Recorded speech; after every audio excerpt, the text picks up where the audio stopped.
Bonjour tout le monde. Bon bah tout le monde n'a pas l'air de s'être réveillé à temps. C'est vrai que c'est un horaire particulier, donc il y en a qui ont oublié de changer l'heure du réveil. Eh ben on va commencer avec ceux qui sont là alors. Donc on va commencer par le corrigé du DM. Donc, je vous projette ça. Ah bah oui. Mais oui, mais vous savez, il y a une question d'adaptabilité aux nouveaux horaires. C'est ça, je sais pas, c'est la plasticité du cerveau, un truc comme ça, mais c'est bien de s'adapter. Voilà. Mais j'étais prête à le parier ça. Hmm. Donc non seulement on commence plus tôt, mais en plus on finit plus tard. Ah, ça va être long aujourd'hui. Alors, je vous fais passer. Oui, c'était X-Files, Lucien. Bravo. Alors, je vous fais passer le corrigé du DM. On y va.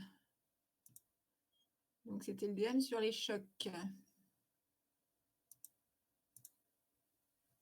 Voilà. Alors, c'était un sujet qui datait d'assez vieux, hein. Je vous avais mis les références. C'était un sujet qui avait été proposé aux Olympiades de physique, donc un sujet type ouvert. Et il y avait deux parties relativement indépendantes. Une partie sur le cascadeur qui sautait et une partie sur, le cas d'un choc frontal sur une voiture. La ceinture de sécurité, son intérêt. Petit commentaire là-dessus. Donc, vous aviez en général pas eu de difficulté pour la partie cascadeur. J'ai noté pas mal de difficultés sur la rédaction. Alors, attention, quand vous rédigez, alors zoomez sur la partie où je parle du théorème de l'énergie cinétique, ici.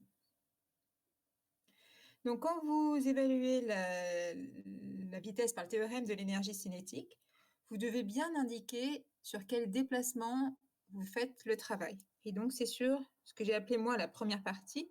La chute, il fallait différencier deux parties distinctes. La partie où le cascadeur n'était pas encore en contact avec le matelas. Dans ce cas-là, il était soumis à une seule force qui était son poids. On négligeait les autres.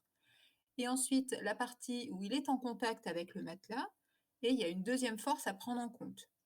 Mais il fallait vraiment faire un traitement à part des deux parties. C'est-à-dire qu'il fallait faire deux dessins. Ceux qui m'ont fait des forces qui démarraient sur le matelas alors que le cascadeur était en haut, c'était relativement incohérent. Donc, vous deviez vraiment faire partir toutes les forces du système sur les schémas. Donc, on fait un théorème de l'énergie cinétique, on précise sur quelle partie. Donc, elle a été faite pour évaluer la vitesse sur la partie où il n'est pas encore en contact avec le matelas. Et dans ce cas-là, on a effectivement une seule force et on obtient la vitesse qui est là. Donc, en général, vous m'avez bien trouvé sa vitesse à la fin de la chute, mais c'était surtout des histoires de rédaction. Donc, attention, il faut bien préciser point de départ, point d'arrivée, bilan complet des forces, et ensuite vous appliquez delta EC égale somme des travaux des forces. Mais il ne faut pas négliger la rédaction. Ensuite, pour savoir de combien allait s'enfoncer le matelas, c'est le même outil, mais sur la deuxième partie du trajet. Et ça a été beaucoup moins fait. Donc, pareil, quand vous utilisez le TEG, vous indiquez bien sur quel trajet c'est fait. Donc là, je l'ai bien fait sur la deuxième partie du mouvement, c'est-à-dire que j'ai une deuxième force qui est la force exercée par le matelas qui s'exerce là-dessus.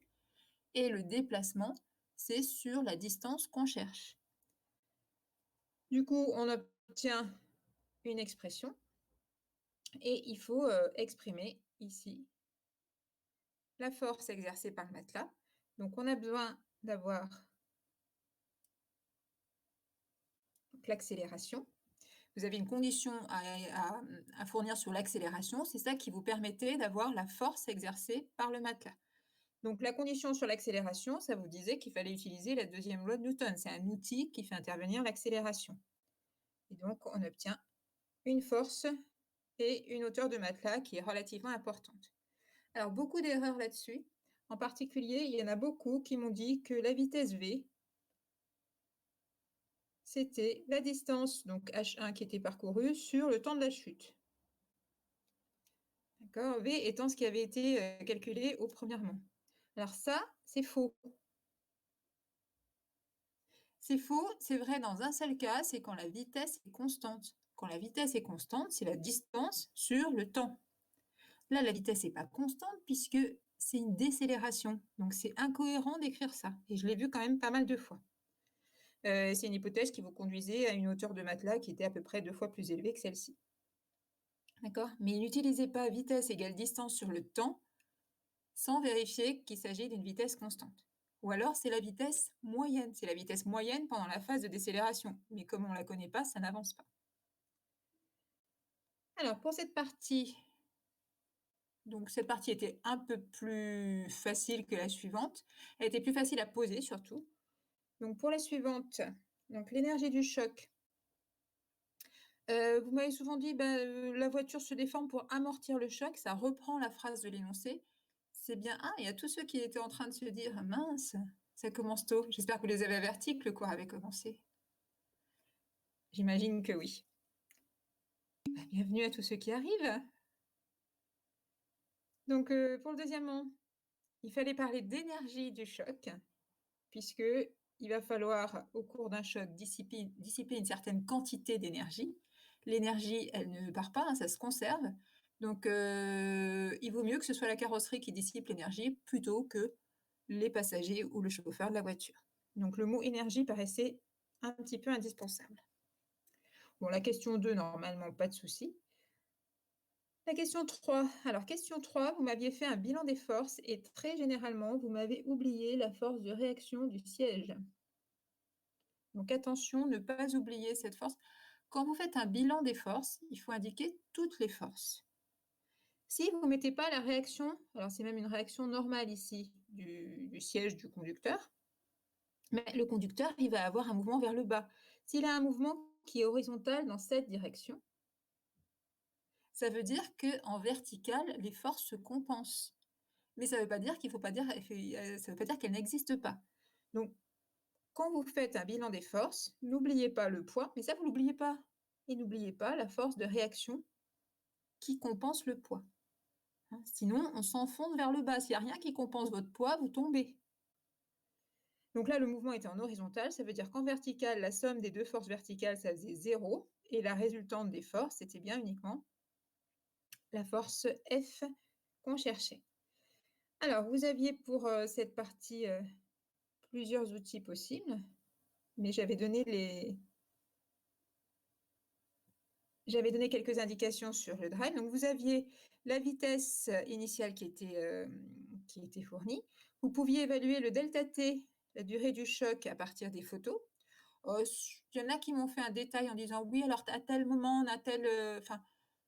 On peut l'évaluer de façon globale. Hein. C'est vrai que vous aviez plusieurs images, mais ce n'était pas la peine d'essayer de chercher à quel moment il commençait à se mettre en mouvement. On pouvait faire un pack avec un temps de choc de 96 millisecondes. On peut calculer la décélération, donc la norme de l'accélération sur le trajet.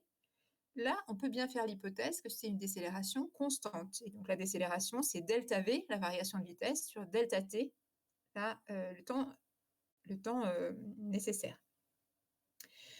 Du moment que vous avez une accélération, un outil qui paraît utile, c'est la deuxième loi de Newton, parce qu'une fois qu'on l'a, il faut l'utiliser. Et il n'y a pas tellement d'outils qui utilisent l'accélération à part la deuxième loi de Newton. Et enfin, donc du coup, ça vous permettait d'isoler la force F. Et donc, vous aviez une condition sur la force F qui était fournie par l'énoncé. Et donc, ça vous conduisait à une condition sur la vitesse. Et c'est vrai que cette partie-là était un petit peu plus délicate à poser. En plus, vous n'aviez pas de masse du conducteur, donc il fallait estimer une masse moyenne. Alors, vous pouviez faire plusieurs essais, mais 70, 80, même 100 kg, ça peut faire l'affaire, ou 50, ça peut faire l'affaire aussi. Petite remarque sur le résultat qu'on trouve. Si on calcule l'accélération pendant cette phase-là, donc l'accélération, voilà. Quand on la calcule, on trouve qu'on a une valeur qui est supérieure à la valeur de la question précédente, de la question sur le cascadeur. C'est-à-dire qu'il y a une accélération qui est de 23 G, ce qui fait beaucoup. Hein. Donc, ça reste un choc, c'est donc violent. Donc, il n'y a pas de blessure due à la ceinture. La ceinture, en fait, ce qui compte, c'est plus la pression que la force. Donc, cette force, elle est répartie sur la surface de la ceinture. Ce qui va causer des dommages, c'est plus une valeur de pression qu'une valeur de force tout court. Maintenant, on s'aperçoit que pour cette vitesse, l'accélération est quand même importante. Et ce qui vous sauve, c'est qu'elle est brève. Donc, elle dure très, très peu de temps. Donc, les organes souffrent en cas d'accélération brutale, mais c'est vrai qu'elle ne dure pas longtemps. Donc, on a une petite chance de s'en sortir. La conclusion, vous pouviez vous y attendre, c'est que la ceinture, ça sert à quelque chose. Sinon, on ne s'obligerait pas à mettre une ceinture. Donc, si vous trouvez que la ceinture ne sert à rien, c'est louche. Il y en a qui ont trouvé que la ceinture était utile jusqu'à des vitesses de 120 ou 130 km/h. Le commun des mortels sait que c'est faux. Hein. Un choc frontal à 120 km/h, même avec une ceinture, vous n'en sortez pas. Hein. Voilà, voilà. Est-ce que vous avez des questions là-dessus? Non? Alors, on va dire un petit mot peut-être du QCM. Alors, le QCM sur l'énergie, donc vous aviez bien, enfin, vous étiez nombreux à répondre à ça. Du coup, on va faire un petit point. Voilà. Donc, je vous ai mis ici juste les deux. Alors, il y avait 5 questions. Évidemment, on revient que sur les 2 qui ont potentiellement posé problème. Donc, les autres, ça fonctionnait bien. Les questions qui n'ont pas eu beaucoup de succès, c'est la question sur l'équilibre. Attention, un équilibre, ça correspond soit à un min, soit à un max d'énergie potentielle. Et c'est un minimum d'énergie potentielle uniquement si l'équilibre est stable. Donc, il y en a beaucoup qui ont répondu que l'équilibre correspondait à un minimum. Non, ça peut correspondre aussi à un maximum. Pareil pour la question suivante, le travail d'une force conservative, c'est lié à la variation d'énergie potentielle et c'est moins la variation d'énergie potentielle sur un déplacement. Donc, pas mal d'erreurs là-dessus sur le signe. Voilà. Bon, écoutez, je vous mettrai des QCM pour d'autres choses. Là.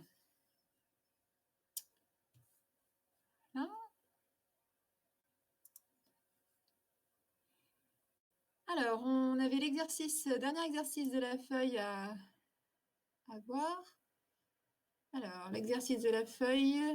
Ah, je ne vous avais pas fait de corriger, on avait juste déblayé un petit peu le terrain sur la méthode à envisager. Donc, c'était la route en T avec la voiture. On se demandait si la voiture avait intérêt à freiner ou pas. Donc, je vous les avais laissés en plan avec tout ça à traiter.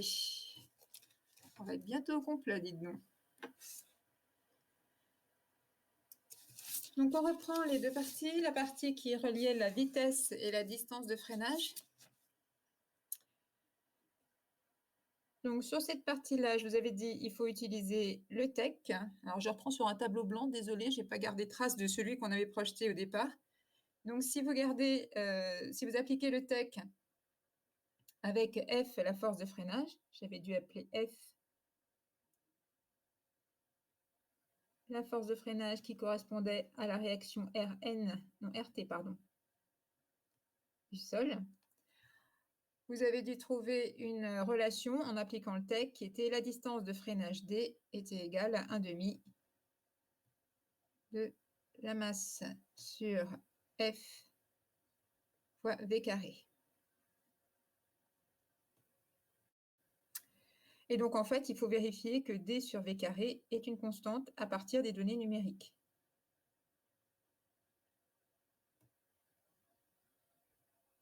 Donc, les données numériques, vous en aviez 2. C'était une constante à un chiffre près. Donc, ce n'était pas vraiment une constante. C'était le premier chiffre était le même, mais par contre, on n'avait pas rigoureusement une valeur constante. On pouvait calculer le coefficient de frottement, qui était F sur Rn. Donc, Rn, c'est la réaction normale, et comme on a une voiture qui ne s'enfonce pas dans la route, cette réaction normale, c'est le poids de la voiture, c'est mg. Donc, le coefficient de frottement, on peut le calculer donc, dans les deux cas, route sèche ou route mouillée. Et on va trouver le coefficient de frottement sur route sèche. Alors, c'est pareil, hein, c'est modérément constant, c'est-à-dire que c'est constant si on garde un seul chiffre significatif. On va avoir à peu près 7 10 moins 3. Et pour le coefficient sur route mouillée, alors ça, c'était pas demandé dans la question, la première question. Par contre, c'est utile pour la question suivante. Donc, c'était plutôt autour de 10-2, donc un peu supérieur. Coefficient de frottement, ça n'a pas d'unité, hein, c'est sans dimension. Du coup, ça permet de valider le modèle. Donc, on peut valider le modèle énergie cinétique égale à la enfin, proportionnelle à la distance de freinage. Ça permet de valider à un chiffre seulement. Alors, pour la deuxième partie, donc on avait vu ensemble comment modéliser la trajectoire avec un quart de cercle.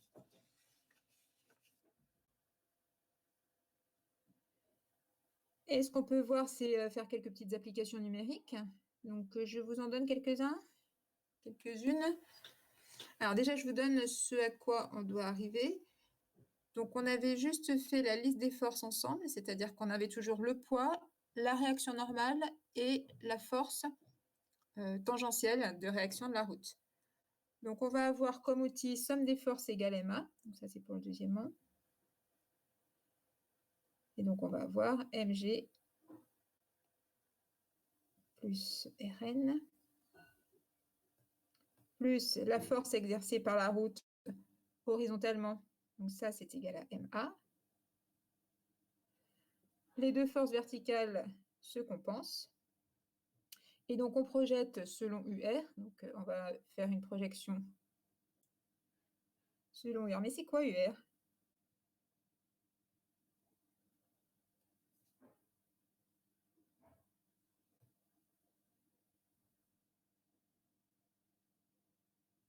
Donc, UR, ça va être... Ici, c'est la force F qui est centripète. Et UR, c'est le vecteur unitaire radial qui serait dirigé en sens inverse.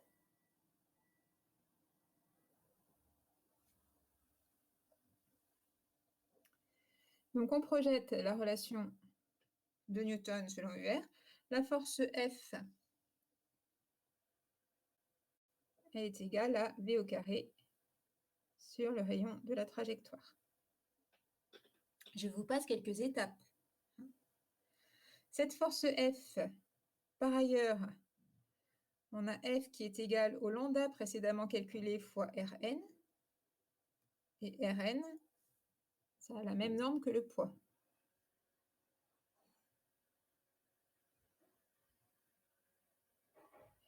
J'ai oublié un M ici. Et du coup, si vous reportez là-dedans, vous pouvez en déduire une relation entre le rayon de la trajectoire et la vitesse de la voiture qui permet de l'obtenir. Donc, je vous mets le résultat. Et donc, on isole soit le rayon, soit la vitesse, hein, au choix. On a le rayon de la trajectoire qui vaut V au carré, vitesse au carré, sur lambda, le coefficient de frottement, donc qui dépend si c'est route sèche ou route mouillée. Bonjour Marine. On va arriver à 8h30, on va bientôt avoir du monde. Hein. Voilà, donc on arrive à cette relation entre rayon de trajectoire et vitesse maximale qui permet de l'obtenir. Si la vitesse n'est pas suffisante, pardon, si la vitesse est trop grande, la voiture ne peut pas avoir cette trajectoire circulaire, elle va déraper. Et donc, on peut faire quelques applications numériques. Alors, mais Marine, vous n'êtes pas la seule. Hein. Apparemment, il y en a beaucoup qui avaient oublié les changements de programme. Voilà, vous étiez encroutés dans vos habitudes. Bon, bah, moi, je n'avais pas oublié. Alors, si vous avez V qui est égal à 90 à l'heure, on va prendre le coefficient de frottement route sèche. Donc sec. Donc, qui était relativement imprécis, hein, vu qu'avec deux valeurs pour le calculer, c'est vrai que c'était compliqué. On en déduit le rayon maximal, enfin le rayon limite de la trajectoire qui vaut 125 mètres. Et sur la route telle qu'elle est représentée dans le dessin, est-ce que raisonnablement à 90 km/h, on peut envisager de prendre le virage? Trop dur cette question.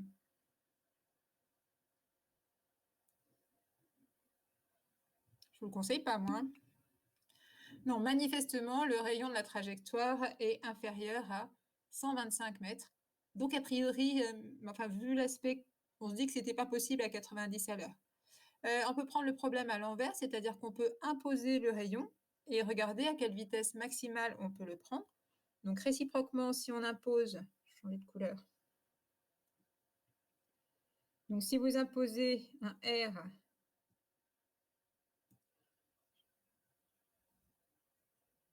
alors, R, je sais pas, vous l'estimez à combien le rayon de la trajectoire là? Hein, vous regardez la tête de la voiture, vous regardez la tête de la route, le rayon de la trajectoire, vous l'estimez à combien?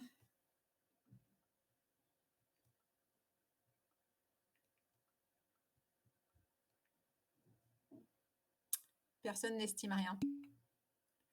3 mètres, c'est un peu court quand même. 3 mètres. Là, la voiture va faire un quart de cercle. Hein, 3 mètres, c'est un petit peu étroit. Donc l'ordre de grandeur, c'est plutôt 10 mètres. La largeur d'une route, il faut quand même que la voiture puisse rentrer. En plus, c'est une route à double sens, donc vous avez une largeur de route qui est quand même un petit peu supérieure.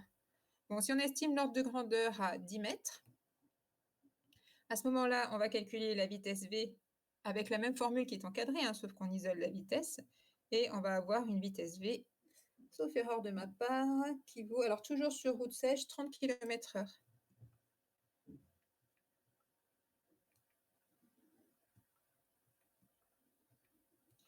Ce qui paraît relativement conforme à ce qu'on peut imaginer. 10 mètres, c'est pas beaucoup comme rayon, et il faut donc bien ralentir pour arriver à le prendre. Et là, c'est condition limite pour arriver à prendre le virage sans foncer dans le mur. Normalement, quand on roule à une vitesse un petit peu en dessous de la vitesse limite, c'est préférable. Donc à retenir là-dedans, il y a un rapport entre le rayon de la trajectoire possible et la vitesse au carré de la voiture qui prend le virage. Au-delà d'une certaine vitesse, on ne peut pas prendre le virage, le rayon est trop petit. Et donc, pour répondre à la question, est-ce que le conducteur vaut mieux qu'il freine ou bien qu'il tourne sans freiner, c'est embêtant ce genre de sujet ouvert, c'est parce que rien n'est posé. Bah, vous pouvez répondre, s'il arrive à 50 km/h, puisqu'a priori c'est en ville, s'il arrive à 50 km/h, raisonnablement, il vaut mieux qu'il freine. Et le bon sens devrait vous dire de freiner aussi, sinon on fonce dans le mur. Accessoirement, quand on arrive à un carrefour comme ça, il y a aussi des problèmes de visibilité, c'est-à-dire qu'il faudrait aussi vérifier qu'il n'y ait pas des voitures qui arrivent de la droite ou de la gauche, ce qu'on n'a absolument pas pris en compte dans cet exercice. Vous pouvez rajouter les problèmes de visibilité. Pas de questions?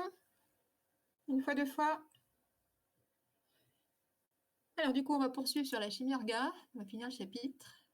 Donc je vous ai mis en ligne ce matin le chapitre pour la semaine prochaine.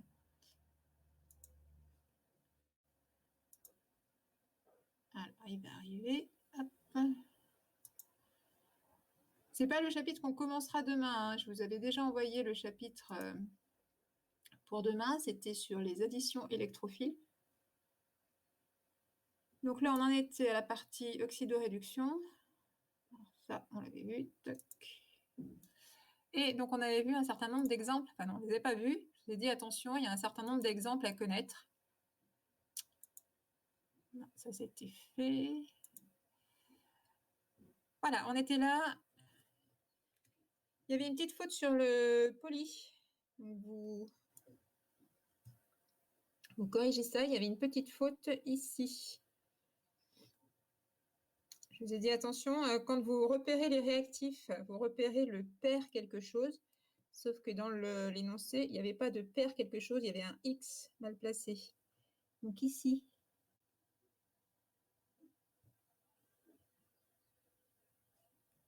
attendez, je trouve mon outil, je n'y arrive pas.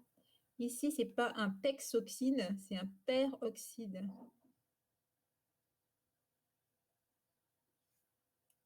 Donc sur la page 14. Donc si on récapitule, dès que vous voyez un réactif qui a un pair truc, donc pair acide, pair benzoïque, pair oxyde, pair n'importe quoi, vous retenez que le petit pair là-dedans et vous le classez dans la catégorie superoxydant. Sur un diène, on a vu que ça donnait un diiol. Sur un alcène, pardon, ça donne un diiol. avec 2 oxygènes qui se fixent sur les 2 carbones qui portaient la double liaison, et une stéréochimie imposée, donc à retenir, hein, une stéréochimie anti. Ça veut dire que par rapport à l'alcène de départ, il y a un alcool de chaque côté de la liaison double initiale. On va rester avec le même substrat et toujours dans les oxydations, le même type de réaction bilan, mais on va voir qu'on peut avoir la géométrie inverse, la stéréochimie inverse. Et donc c'est l'action du permanganate. Alors lui aussi, il est mal écrit, il lui manque un petit quelque chose, c'est Mn au 4-, le permanganate. D'accord, il manque un N ici. Oui, je suis en flux tendu pour les cours, hein, donc vous n'étonnez pas s'il y a des fautes. Donc on essaie de les enlever au fur et à mesure. Donc lui aussi, vous le repérez, vous l'avez déjà vu pour l'oxydation des alcools, on le repère en tant que superoxydant, enfin oxydant. Donc il sert à oxyder le substrat. On a un substrat ici qui contient la liaison double, donc l'alcène. Ici, on va aussi avoir une formation de diol, c'est-à-dire qu'à la place de la liaison double, on va trouver 2 groupes OH qui vont se fixer. Mais la particularité, c'est que c'est une stéréochimie inverse de la précédente, ce qu'on appelle une addition syn. Attention, syn, c'est S-Y-N. Alors, les syn et anti, c'est à votre programme, hein. Vous devez faire un petit effort de mémoire sur le vocabulaire. Donc, on obtient ici 50% de ces 2 produits. On regarde rapidement la relation entre les deux. Alors, ici, les 2 carbones ne sont pas identiques. Donc, si on les numérote, on met le plus petit numéro à ce carbone, et celui-ci, c'est le 2. Ça, c'est le 1, ça, c'est le 2. Voilà, c'est un 2 qui est très mal écrit. Donc, pour celui de gauche, le carbone d'en haut, vous avez OH qui est prioritaire, ensuite C2, ensuite l'autre bout de la chaîne carbonée. Donc, on va avoir une stéréochimie R pour le carbone du haut. Pour le carbone du bas, OH est prioritaire, ensuite carbone 1, et donc on a une stéréochimie S. Oula, excusez-moi, j'ai cafouillé.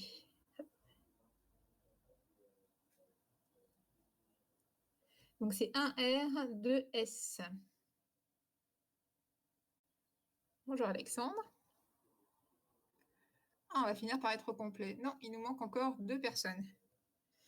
Et pour le deuxième, on dirait bien que c'est son énantiomère, donc ce serait le 1S, 2R. Oui, c'est mieux écrit en bleu, c'est pas moi qui l'ai écrit. Merci à celui qui m'a écrit en bleu. Bah, tant que vous y êtes, vous pouvez l'écrire sous l'autre. On peut remarquer qu'ici, on a affaire à 2 énantiomères, donc un mélange racémique. Donc, si on récapitule, à partir d'un alcène, selon l'oxydant qu'on choisit, on va pouvoir former soit un diol syn, soit un diol anti, avec une addition en anti. C'est ce qu'on va voir dans les 2 exemples à compléter. Donc ici, on part d'un alcène et on regarde ce que ça donne par addition d'un peracide d'abord, puis de HO-. Donc dans ce cas-là, je vais faire apparaître ici l'addition en anti.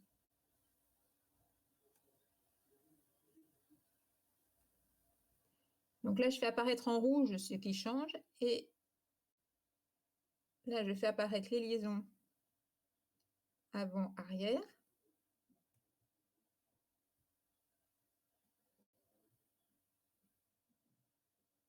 Je vais très mal les liaisons vers l'arrière avec mon stylet. Au bout de chaque flèche en bleu, c'est CH3. Hein. Ici, c'est un groupe CH3. Donc, il y a 4 groupes CH3. Donc, on peut avoir les groupes OH qui se fixent de cette façon. Si vous suivez ce qu'on avait vu dans l'autre, parce qu'on avait vu hier, non pas hier, c'était il y a plus longtemps que ça, on peut avoir fixation des 2 groupes OH, soit celui de gauche vers le haut, celui de droite vers le bas, ou l'inverse. Donc, par fixation en anti, on va avoir ce type de géométrie. Sauf que là, on se dit, on n'est pas en train de se fatiguer pour rien. C'est quoi la différence entre les 2 produits? Donc là, j'ai reproduit exactement le schéma avec la géométrie de la fixation en anti. Alors, est-ce qu'il y a une différence entre les deux produits qu'on obtient? Il manque un O. Non, il manque pas, mais effectivement, il n'y a pas de différence entre les deux. Il y a un oxygène qui est parti. Où est-ce qu'il est parti, l'oxygène? Dites-moi. Ah, c'est qu'il avait mis du temps à arriver. Oui, il y a des fois un petit retard. Donc ici, ces deux produits, il se trouve que c'est les deux mêmes. Et quand vous analysez la structure du produit final, il n'y a même pas de carbone asymétrique. Donc là, vous voyez, j'ai regardé la stéréochimie de l'addition et ça ne sert à rien puisqu'à l'arrivée, les carbones ne sont pas asymétriques. Donc finalement, peu importe la façon d'écrire la géométrie, là je vous ai écrit en vue de crâne la formule du produit, mais c'était vraiment de la fatigue inutile. On va le remettre en formule topologique simple. On va avoir, je vous remets en rouge les deux groupes oxygène, donc OH.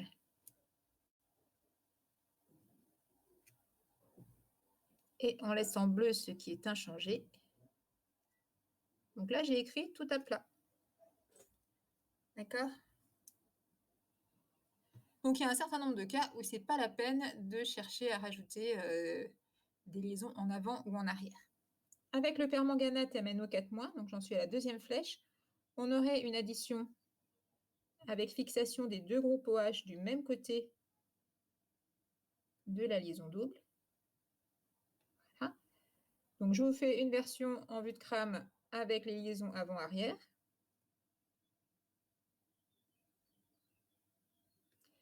Mais c'est le même que celui-ci. Donc, sur ce substrat, en résumé, peu importe l'oxydant qu'on choisit, on va avoir le même produit final, il n'y a pas de stéréochimie particulière. Donc, on prend le moins cher et le plus facile. Là où il y a une différence entre les deux produits, c'est quand le substrat, il a quand même une certaine stéréochimie. Donc ici, pour l'exemple numéro 2, il est un petit peu plus intéressant.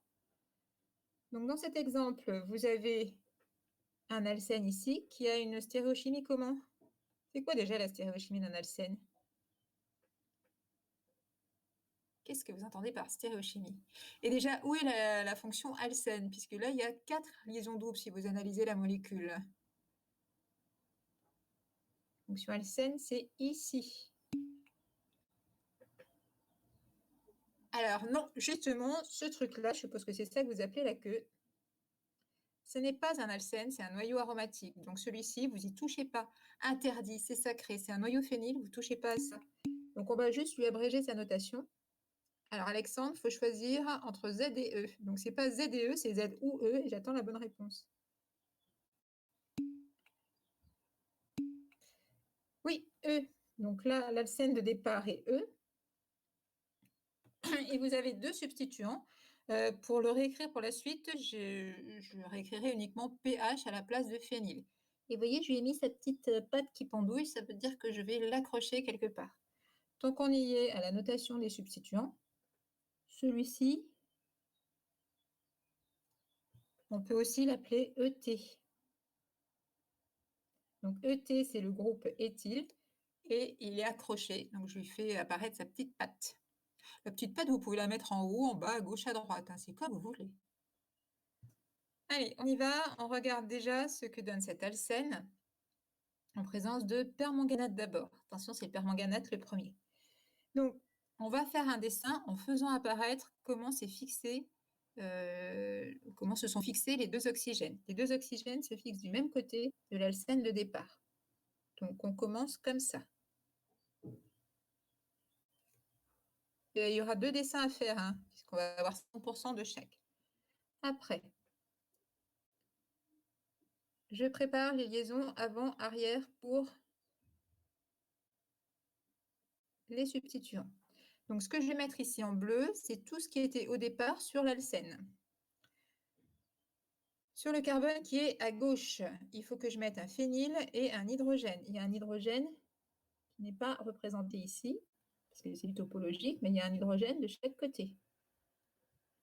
Donc sur celui qui est à gauche, pour le premier carbone, vous mettez comme vous voulez. Donc on va dire qu'on va avoir F comme ça et H comme ça. On n'est pas obligé de mettre le H, je vous rappelle. Mais des fois, quand on n'est pas à l'aise, c'est bien de mettre tous les substituants, de faire apparaître 4 pattes sur le carbone. Donc si vous ne mettez pas le pointillé H, c'est bon aussi. Pour le premier, j'ai mis au pif. Par contre, pour le deuxième, il faut prendre en compte le premier. Donc dans la structure en bleu, vous devez retrouver la géométrie de l'alcène de départ. Donc c'est un alcène E. Vers l'avant ici, donc vers l'avant sur le carbone de droite, on avait l'hydrogène. Et ici, le groupe éthyle. Et il y en a qui sont en train de me le rajouter. Bon, bah du coup, m'en remettez pas trop quand même, sinon on verra plus rien. Et ici, un groupe éthyle. Voilà, bah, il a perdu sa patte, lui. Ça va? Donc il faut que vous soyez en mesure de reconnaître dans les liaisons que j'ai dessinées en bleu, vous devez reconnaître l'alcène de départ. Ce qui compte, c'est qu'il a une stéréochimie E. C'est-à-dire qu'on retrouve, je vais les entourer, les deux groupes qui sont de part et d'autre, un vers l'avant, un vers l'arrière. Attention, j'ai fait que 50% du boulot là. On a aussi la possibilité inverse, c'est-à-dire que les deux groupes OH vont se fixer par exemple vers le bas. Donc je dessine le même schéma, mais avec les deux groupes OH. Mettez pas des liaisons partout, sinon je vous coupe le... Donc là, j'ai préparé le terrain avec juste les deux groupes OH vers le bas. Du coup, vers le haut,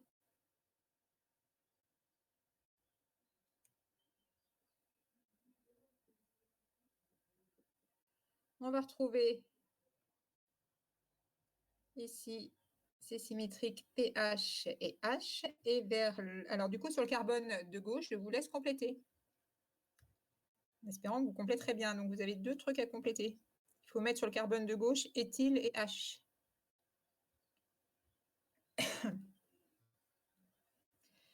Oui. Donc éthyle vers l'arrière et H vers l'avant. Merci à celui qui a écrit.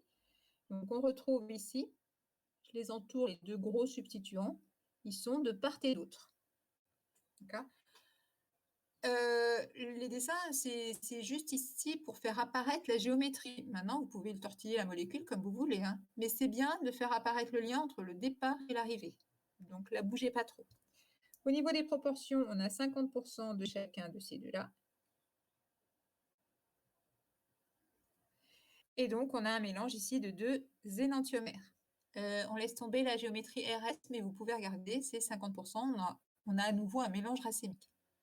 Alors, retenez pas qu'un alcène E, ça va donner du RR ou RS, ou retenez pas le lien entre E et la géométrie ROS de l'arrivée. Hein, vous retenez juste que c'est une fixation en anti. En signe ici, pardon. Ah, si je commence à cafouiller, on va pas s'en sortir. Donc, vous mettez les deux oxygènes du même côté et ensuite seulement, vous regardez s'il y a besoin de la stéréochimie des deux carbones. Autre possibilité, donc on va faire l'action d'un péracide puis HO-. Donc là, vous avez le détail à faire. Et je n'ai plus énormément de place pour faire ça. Donc le péracide va nous donner un époxyde. L'époxyde, je vais le mettre en couleur. Donc l'époxyde, c'est un cycle à 3 atomes. Il est comme ça. Et on va retrouver vers l'avant et vers l'arrière, ici, l'alcène de départ. Je vous allège l'écriture, déjà parce que j'ai pas de place. Et puis aussi parce qu'on n'est pas obligé de mettre les hydrogènes. Donc ici, on a pH, le groupe phényl par exemple, et ici éthyle. Donc ce qui est important, c'est d'en mettre un vers l'avant, un vers l'arrière. Peu importe dans quel ordre. Ensuite, par action de HO-, on va avoir une ouverture d'époxy et on va avoir deux possibilités.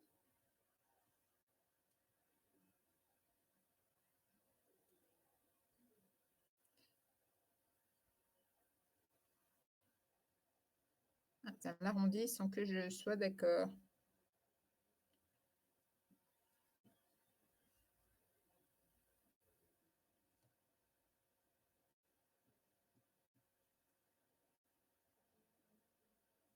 Alors, faites des angles, pas des ronds. Ça, c'est le stylet qui me joue des tours et qui m'arrondit. Donc ici, on aurait pH et ici éthyle. Et son énantiomère.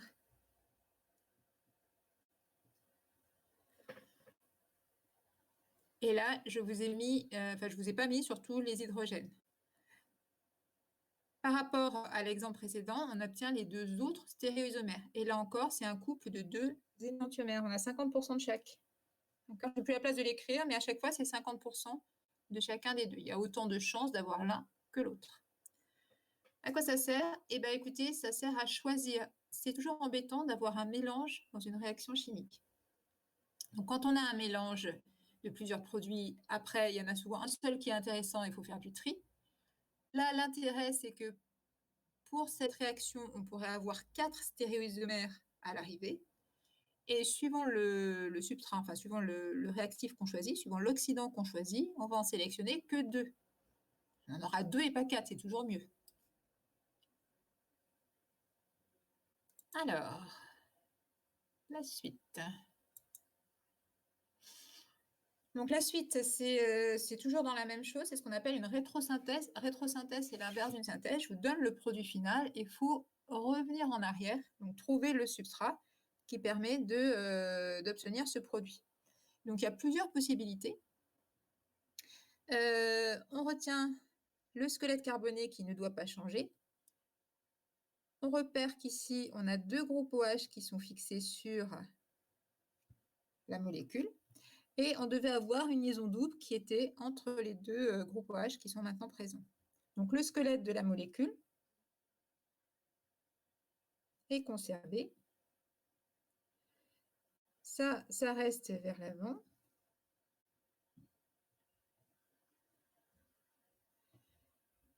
Donc si vous regardez le substrat que j'ai choisi, vous reconnaissez la molécule qui est à côté. Et la question, c'est on doit utiliser quel oxydant pour faire l'affaire? Si quelqu'un peut me compléter le dessus de la flèche ici. Qu'est-ce qu'on met comme condition opératoire? Oui, Chloé, c'est bien le permanganate, donc MnO4-.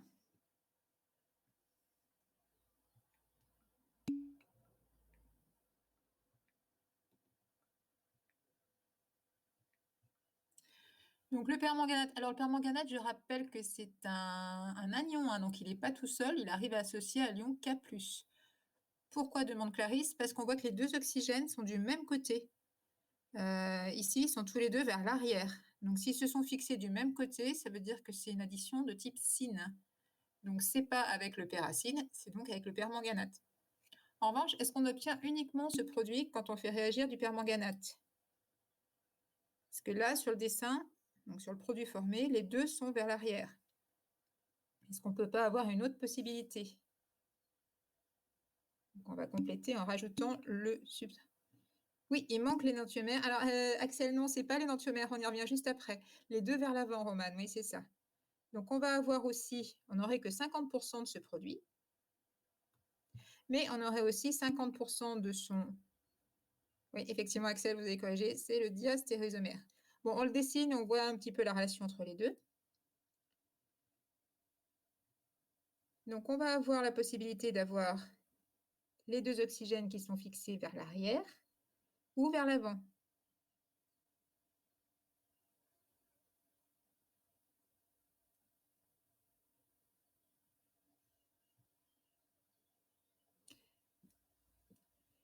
Et du coup, on aurait vers l'arrière le groupe méthyle. Alors ça, c'est CH3. Hein. Et ça aussi, c'est CH3. Bon, il n'est pas très beau, mais c'est lui. Entre ces 2 produits, ce n'est pas un stéréoisomère énantiomère, parce qu'on a inversion des 2 carbones fonctionnels. Par contre, le carbone ici, que je pointe en violet, il ne change pas de configuration entre le départ et l'arrivée. Dans le substrat, il est toujours présent. Enfin, il était présent dans le substrat avec une certaine géométrie et il n'a pas été touché par la réaction. Donc, il garde sa géométrie initiale. Et du coup, on va avoir à l'arrivée 3 carbones asymétriques, un qui est inchangé, qui n'a pas été touché dans la réaction, et 2 autres qui sont racémisés. Donc, on obtient 2 diastéréoisomères et pas de zénantiomères. Et du coup, il est assez facile de séparer les deux, puisque deux énantiomères, on se rappelle, c'est difficile à séparer, alors que deux diastéréoisomères, ça se sépare facilement. Alors, à ce stade, on a oxydé un alcène en diol. On peut aller encore plus loin. On peut aller encore plus loin en coupant la chaîne carbonée. Alors, voilà. Donc, coupure oxydante, ça veut dire qu'on va couper une liaison carbone-carbone.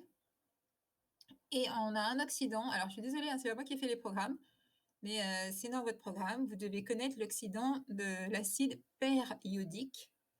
Alors, c'est per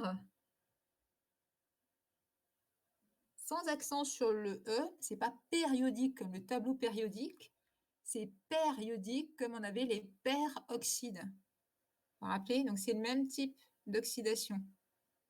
Donc, c'est per comme dans peroxyde, peracide. C'est pas périodique. Ne pas confondre. Bon, ce petit point vocabulaire étant fait, ça, c'est un super oxydant, ça. Donc, HiO4, c'est un oxydant puissant et on va réussir ici à couper carrément la chaîne carbonée. Alors, vous complétez déjà la demi-équation en milieu acide comme d'habitude. Bon, ben, je vous laisse compléter, hein. Je me repose moi pendant ce temps.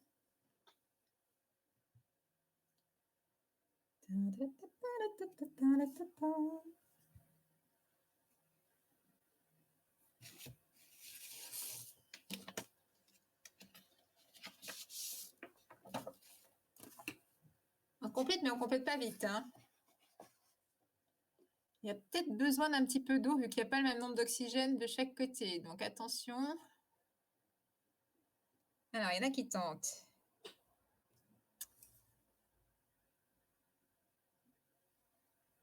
Ah, il y en a qui tentent, mais on ne voit plus rien là, les enfants. Donc à droite, il doit y avoir de l'oxygène en plus. Donc il faudrait plus un seul H2O à droite. Ouais, et quand vous complétez à gauche, pour compenser, il nous faut 2 H+, plus 2 électrons.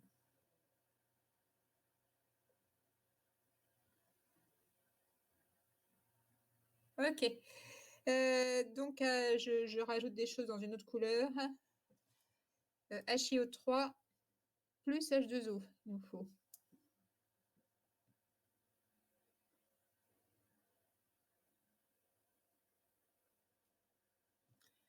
Pour compenser.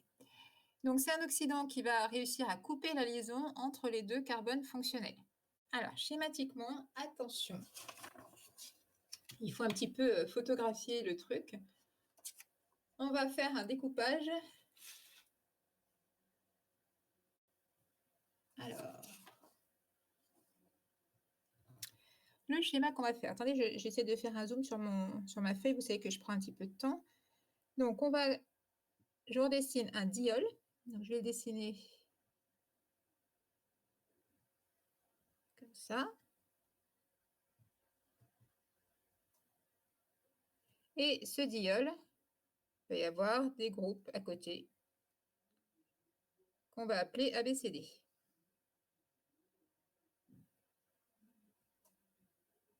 D'accord? Peu importe. Je ne le mets pas en convention de crâne, hein, ça ne sert à rien.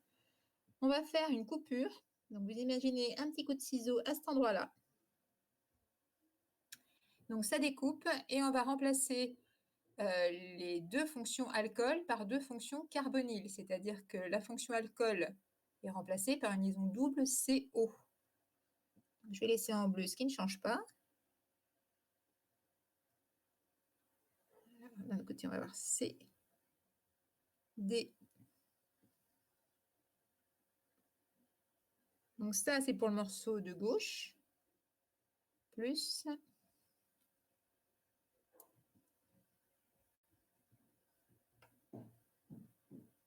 On a A et B de ce côté.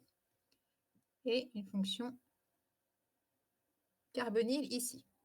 Alors, si un des substituants A, B, C ou D est un hydrogène, on obtient un aldéhyde. Si c'est des groupes alkyles, on obtient des cétones. Et donc, on n'avait pas dit que les aldéhydes, c'était aussi très oxydable. Donc, si jamais on forme un aldéhyde,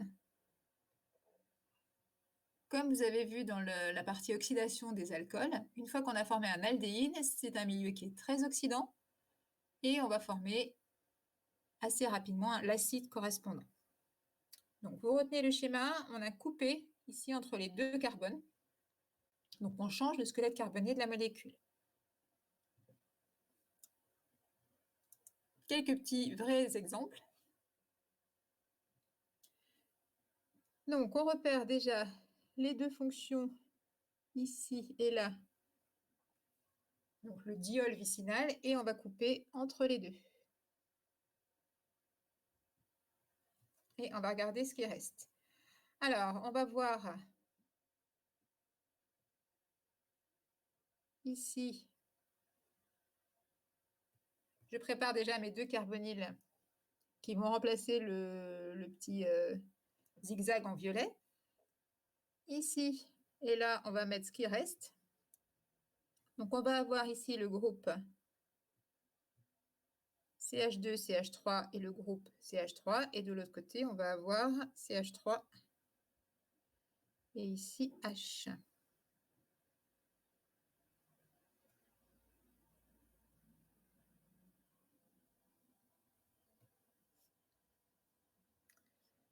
Ça va, vous repérez vos petits?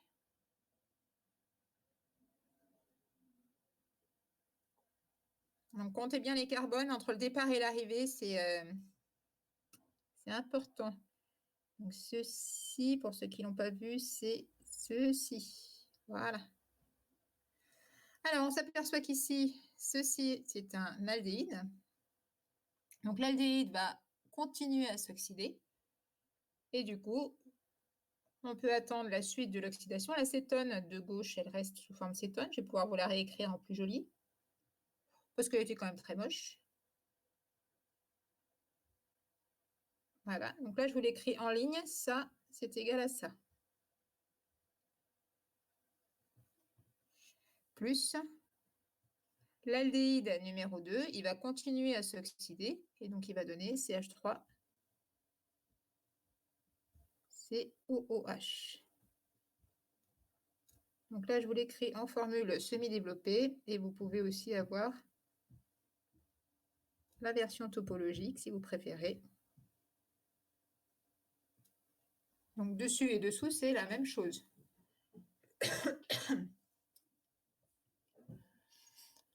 D'accord, donc on coupe d'abord et ensuite, s'il se forme un aldéhyde, il est probable qu'on arrive jusqu'à l'alcène, l'acide correspondant.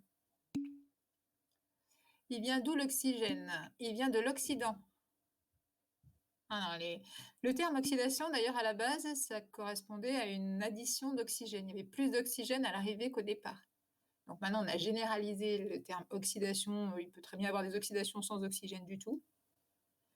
Mais l'oxygène, il vient de HiO4, qui est devenu HiO3. Alors, deuxième exemple, vous avez un diol cyclique.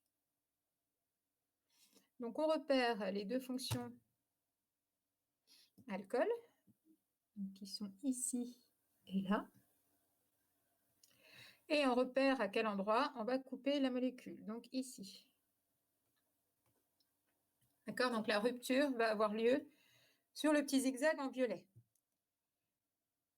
On va laisser les atomes de carbone en place.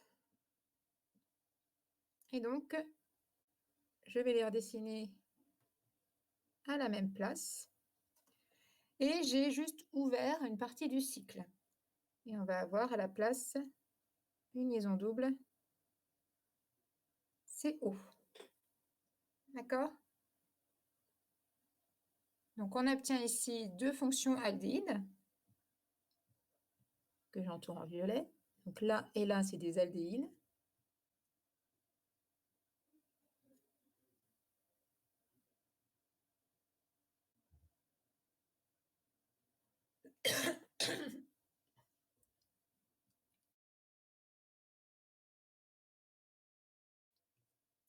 Et donc, suite de l'oxydation, les aldéhydes vont s'oxyder en acide.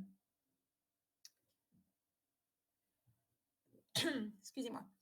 Donc ici, au milieu, j'ai laissé les atomes de carbone à la même place que dans le substrat, sauf qu'elle est un peu tordue, ma molécule.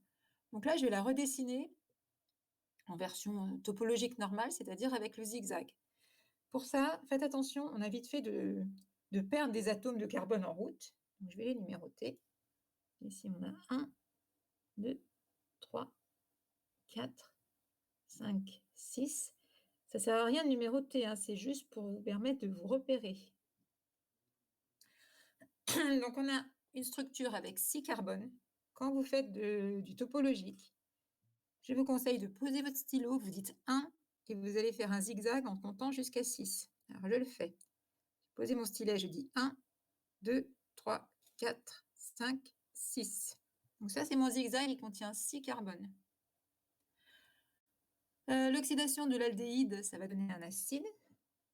Donc du coup, aux extrémités, je dois rajouter la fonction acide carboxylique. Donc double liaison O, simple liaison OH. Et pareil de l'autre côté, double liaison O, simple liaison OH.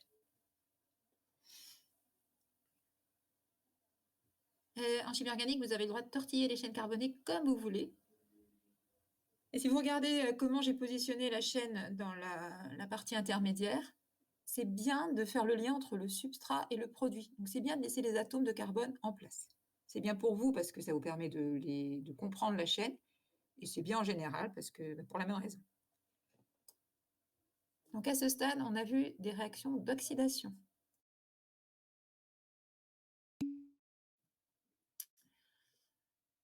Alors il n'y a qu'un seul produit, mais parce que c'est un cycle, du coup quand on coupe, ça reste accroché par l'autre côté. D'accord ? Une coupure oxydante, ça coupe une seule liaison carbone-carbone. Et du coup, il se trouve que les deux morceaux, ils restent accrochés par l'autre côté. C'est parce qu'on avait un diol cyclique. D'un point de vue intérêt stratégique, il est assez rarement intéressant, à partir d'une grosse molécule, de faire deux petites molécules. La chimie organique, c'est plutôt l'inverse, en fait. C'est à partir de petites molécules, on va construire des molécules de plus en plus grosses. Là, l'intérêt du deuxième exemple, c'est que finalement, entre le départ et l'arrivée, on n'a pas changé le nombre de carbone, puisqu'on n'a coupé qu'à un seul endroit. Donc, autant la première réaction, honnêtement, en synthèse, bon, c'est à votre programme, mais sur ce substrat-là, ça n'a pas beaucoup d'intérêt. En revanche, pour la deuxième réaction, ça peut avoir une utilité.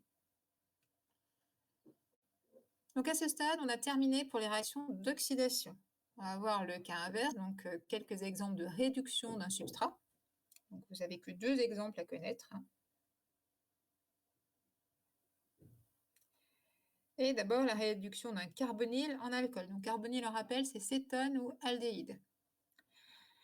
Oui, c'est le cours où il y a beaucoup de formules à connaître. Désolée, pas de calcul, mais on ne peut pas tout avoir. Bon, alors il faut...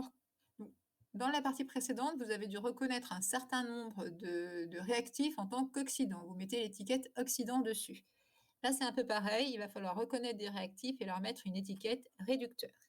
Et donc, celui qui est à votre programme, désolé, il a une seule tête, c'est lui. Voilà, donc le tétraborohydrure de sodium. Il a un seul nom aussi. Formule chimique, c'est NaBH4. L'ion sodium Na+, c'est juste un contre-ion. Et l'espèce utile, donc le réducteur, c'est BH4-. Donc BH4-, c'est le réducteur. Voilà. C'est l'équivalent de 4 ions hydrure qu'on trouve dans le nom tétraborohydrure. Donc l'hydrure, c'est l'ion H-. C'est une espèce qui est extrêmement instable, qui est un très bon réducteur, mais qui est instable et qu'on trouve assez difficilement dans le placard. En revanche, le borohydrure de sodium, c'est assez facile à trouver dans le placard. Il était prévu de vous faire un TP avec ce produit-là. Donc ça se manipule facilement, c'est un solide blanc, c'est une poudre blanche, donc c'est très facile à manipuler. Et c'est une forme cachée d'hydrure. En fait, il y a de l'hydrure planquée à l'intérieur. Donc ça, on ne dit pas planqué, on dit que c'est une forme stabilisée d'hydrure, un vocabulaire un peu plus précis. Donc vous avez déjà peut-être vu la même chose en bio. Est-ce que vous avez vu l'espèce NADH en bio? Dites-moi si vous l'avez déjà vu celui-ci. Oui, oui, c'est pareil. Eh bien, écoutez, il a on va dire qu'il a encore une plus sale tête que celui que je vous propose moi, hein, donc il y a pire au niveau des formules chimiques. Donc l'espace NADH, c'est aussi un hydrure caché dans une structure complexe qui le stabilise. Donc il a un rôle d'hydrure et c'est aussi en biologie un réducteur. Donc on pourrait le remplacer formellement par l'ion H-. Et le couple redox, c'est ça. Alors en biologie, vous rajoutez peut-être le H+ de l'autre côté, mais c'est bien le même, hein, c'est celui que vous connaissez. On va écrire la demi-équation avec la forme simplifiée, donc H-, l'hydrure. Donc la demi-équation, oh bah, je vous laisse écrire, mais là c'est trop facile, hein. Allez, je regarde même pas ce que vous faites.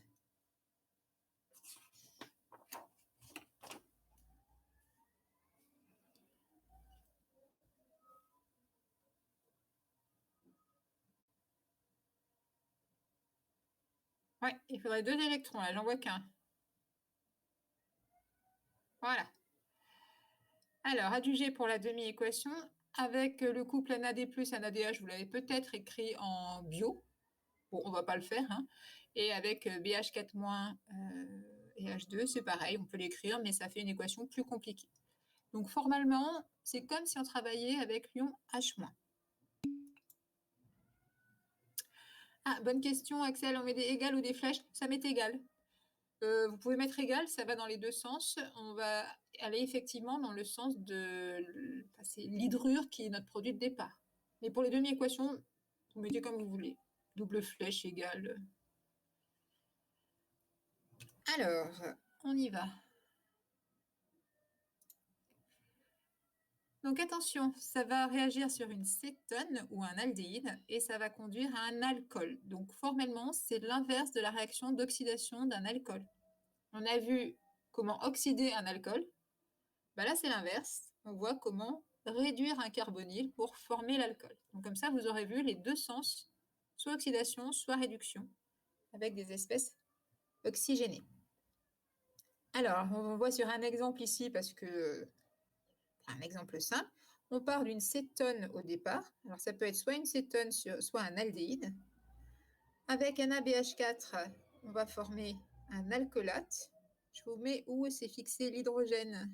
C'est fixé ici. D'accord. Et c'en est un qui vient de NaBH4. Il s'est fixé sur le carbone. Donc on obtient un alcoolate associé à l'ion sodium. Et ensuite on hydrolyse.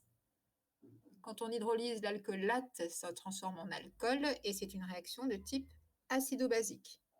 Donc en fait, la partie réduction, c'est la partie 1 uniquement. Donc l'action de l'hydrure qui conduit à un alcoolate, c'est bien une étape de réduction. Une oxydation pour l'hydrure et une réduction pour l'acétone. Alors, quelques précautions à connaître. Il se trouve que NaBH4 est détruit par l'eau, lui aussi, ce qui veut dire que, là, si vous regardez le bilan général, il faut faire réagir de l'eau, il ne faut surtout pas mettre l'eau au départ. Le réactif NaBH4, il est détruit par l'eau, donc si au départ vous mettez de l'eau, ça ne sert à rien, ça détruit le réactif. C'est quand même assez coûteux. Donc la première étape doit se faire en absence d'eau, dans un solvant qui est généralement de l'éthanol absolu, éthanol à 100%.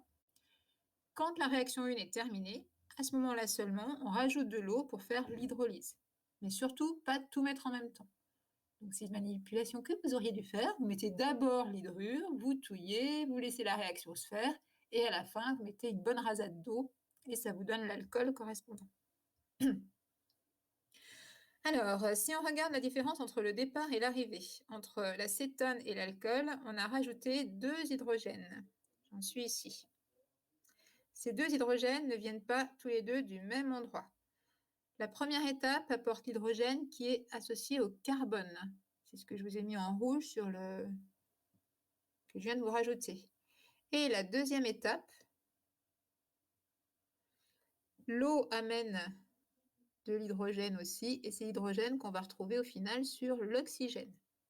Le H en rouge, il est toujours présent, hein, sauf qu'on n'est pas obligé de le mettre, c'est du topologique. Mais il y a toujours un hydrogène ici. D'accord. Donc là, je fais apparaître les 2 hydrogènes qui ont été rajoutés à la structure. La première étape rajoute l'hydrogène en rouge, donc celui qui est accroché au carbone. Et la deuxième étape rajoute l'hydrogène en l'H+ en violet. Okay. Donc en fait, première étape, on rajoute H-, et deuxième étape, on ajoute H+, c'est ce que je vous ai indiqué. Et donc, merci à ceux qui... Alors, je vérifie... Alors, normalement, c'est un grand C, un grand O. Hein. C'est moi qui viens de faire le vilain très rouge. Alors, attention aussi à la stoichiométrie. NaBH4, il y a 4 hydrures à l'intérieur. Et donc, il apporte non pas un H-, mais 4 H-. Ça fait beaucoup. Donc, je ne vous ai pas mis ici un bilan complètement équilibré, ce qui n'a pas beaucoup de sens, parce que comme il y a 2 étapes indépendantes, ça fait 2 réactions bilan successives. Mais ce qu'il faut retenir, c'est que NaBH4 peut réagir avec 4 cétones ou 4 aldéhydes. Donc, il y a un coefficient stoichiométrique 4. Faites attention parce que ça, c'est une question qui vous est souvent posée là, sur les calculs de rendement, par exemple. Il faut regarder quelle est la quantité qu'il faut mettre de chacun des 2 réactifs. Donc, si on est en proportion stoichiométrique, la quantité de carbonyle, c'est 4 fois la quantité de l'hydrure. En pratique, quelle espèce mettons en défaut?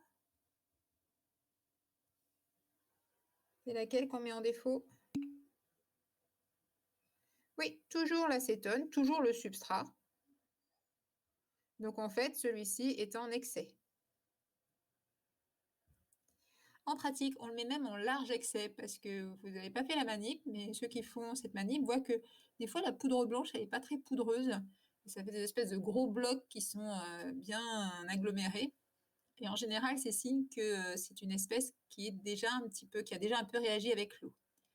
En plus, c'est une espèce qui réagit de toute façon avec l'eau. Il y a toujours un petit peu d'eau qui traîne dans les milieux réactionnels. Hein. C'est difficile d'avoir un milieu strictement anhydre.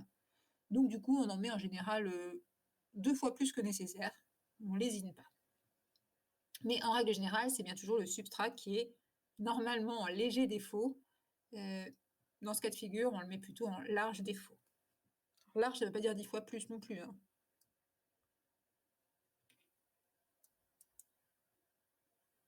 Alors, dernière réduction possible, la réduction d'un alcène par le dihydrogène. Donc, c'est une réduction qui va former un alcane et ça s'appelle une hydrogénation. Donc, ici, on a H2 qui devient... Alors, ici, H2, c'est de l'hydrogène au degré d'oxydation 0.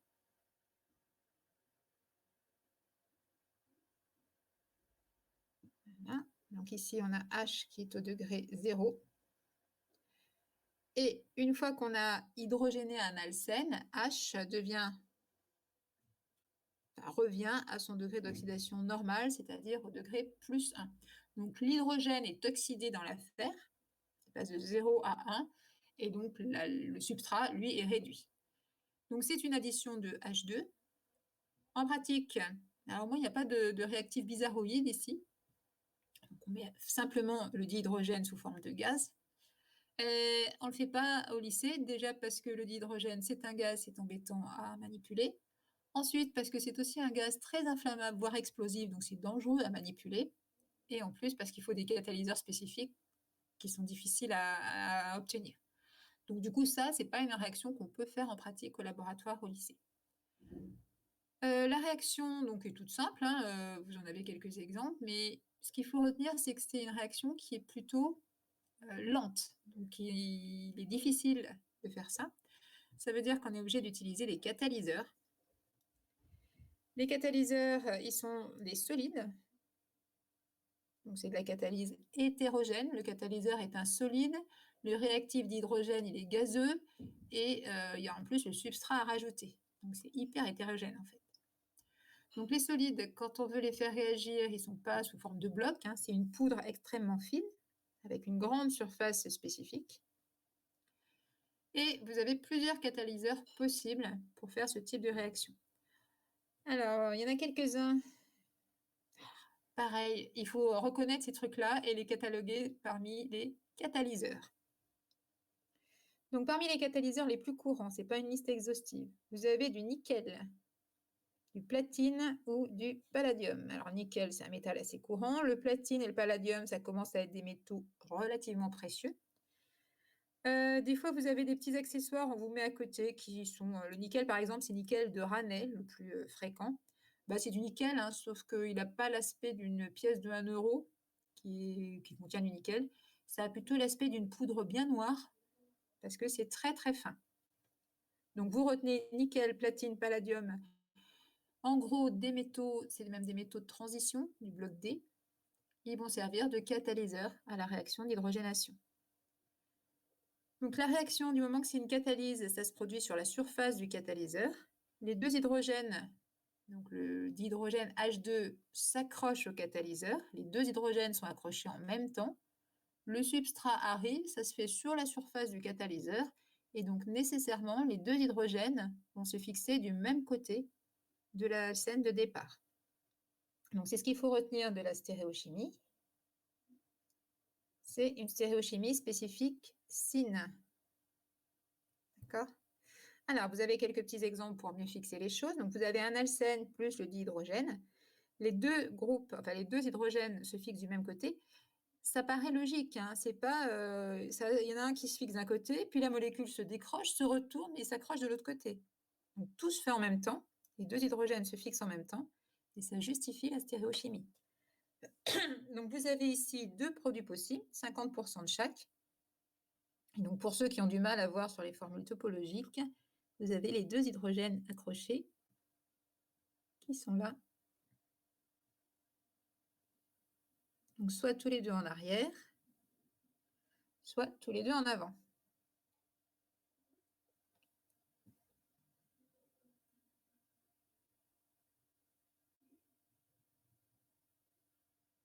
Et vous n'êtes pas obligé de les dessiner, hein, c'est juste pour bien les visualiser.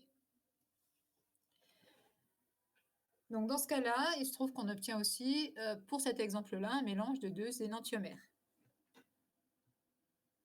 Donc, on va faire la même chose sur l'exemple qui est en dessous.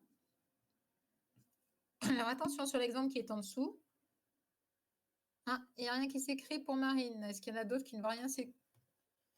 J'ai rajouté les hydrogènes en violet. Ça va peut-être arriver, hein. Moi, ça s'affiche à mon écran. Est-ce qu'il y en a d'autres qui sont dans le cas de Marine? Ça va peut-être arriver, Marine. Bon, eh ben, je ne sais pas quoi faire pour vous. Alors, si j'avais rajouté ces deux hydrogènes en arrière sur la molécule de gauche et deux en avant sur la molécule de droite. Ça va mieux, Marine? On a perdu Marine. C'est peut-être pour ça qu'elle ne voyait pas non plus, hein. Marine, est-ce que vous m'entendez? Bon. Ouais, bah c'est un petit délai alors. Ah, écoutez, hein, Internet a ses limites.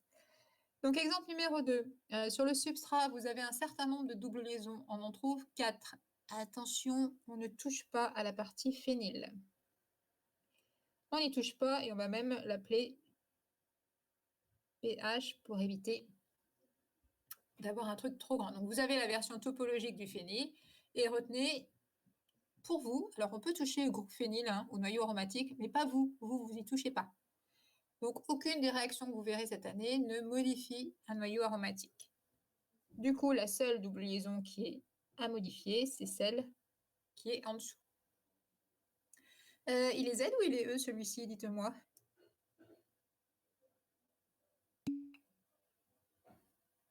Donc ici, perdu Axel.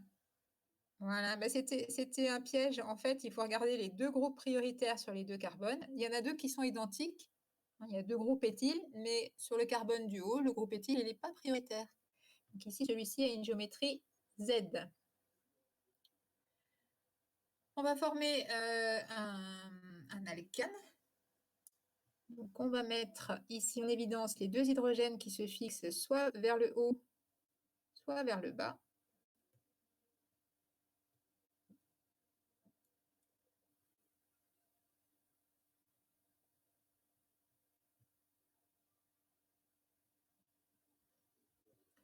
Donc là, j'ai préparé en noir le terrain pour mettre les groupes qui sont au départ sur l'alcène de départ. Sur Alors ça, on peut l'appeler le groupe éthyle. Ça ira plus vite. Pareil, ça c'est éthyle. Ça, puis tant qu'on y est, celui-ci, il s'appelle méthyle, ME. Tant qu'on en est aux notations conventionnelles. Alors, sur un des carbones, on va avoir un éthyle et un méthyle. Et sur l'autre, il faut placer un éthyle et un phényl. Et là, j'aimerais bien que ce soit placé par quelqu'un d'autre. Je vous prépare la deuxième molécule.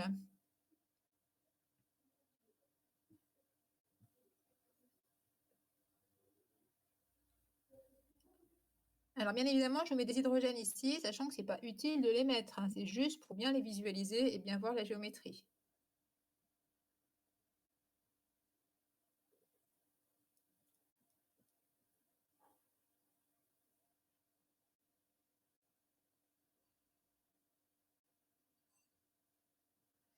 Alors, je vois une tentative en bleu et noir. Donc, effectivement, il faut regarder comment s'organiser les groupes dans l'alcène de départ. Le groupe éthyle est en face du groupe phényl, donc ils sont tous les deux vers l'arrière. L'espèce de gribouillis bleu, je suppose que c'est du phényl. On va dire que c'est du phényl, et c'est bien. Le groupe éthyle et le groupe méthyle sont bien tous les deux du même côté. Donc, vous devez visualiser en noir la géométrie de l'alcène de départ. Et pareil, donc donc ça représente 50% du total. Et on va avoir 50% du stéréoisomère. Donc en face du groupe méthyle, c'est-à-dire vers l'avant sur mon dessin, on va avoir le groupe éthyle. Et en face du groupe éthyle qui est vers l'arrière, on aura le groupe phényl. Voilà, voilà. C'est bon?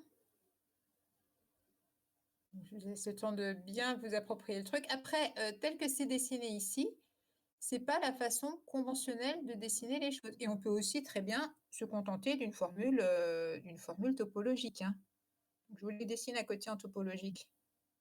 Oui, parce que ceux qui ont du mal à voir dans l'espace, dites-vous que au moins vous pouvez faire la formule topologique. Hein. La vision dans l'espace, c'est le cran au-dessus. Donc déjà, il faut faire une formule topologique juste, et ensuite, si possible, une géométrie adéquate. Donc je vous dessine la formule topologique à côté et on va pointer les carbones asymétriques. Donc la formule topologique, alors je vais numéroter les carbones, ce sera une petite occasion de vérifier. Donc la chaîne carbonée principale, elle a marqué, je ne vais pas les numéroter parce que c'est trop loin. Donc il y a 2 carbones sur le groupe éthyle, 1, 2, on aurait les carbones 3 et 4 ici. Et là on aurait 1 et 2 de ce côté-ci. M'effacez pas mon groupe phényl, il était très très beau. J'espère que vous allez me le mettre en plus joli. Donc la chaîne carbonée principale, on a 1, 2, 3, 4, 5, 6 carbones. Donc je vous rappelle, vous posez votre stylo, vous dites 1 et vous comptez jusqu'à 6. Alors 1, 2, 3, 4, 5, 6. On va avoir ici sur les carbones, sur le carbone numéro 3, on va avoir un groupe phényl. Et sur le carbone numéro 4, on va avoir un groupe méthyle. Donc groupe méthyle, c'est CH3.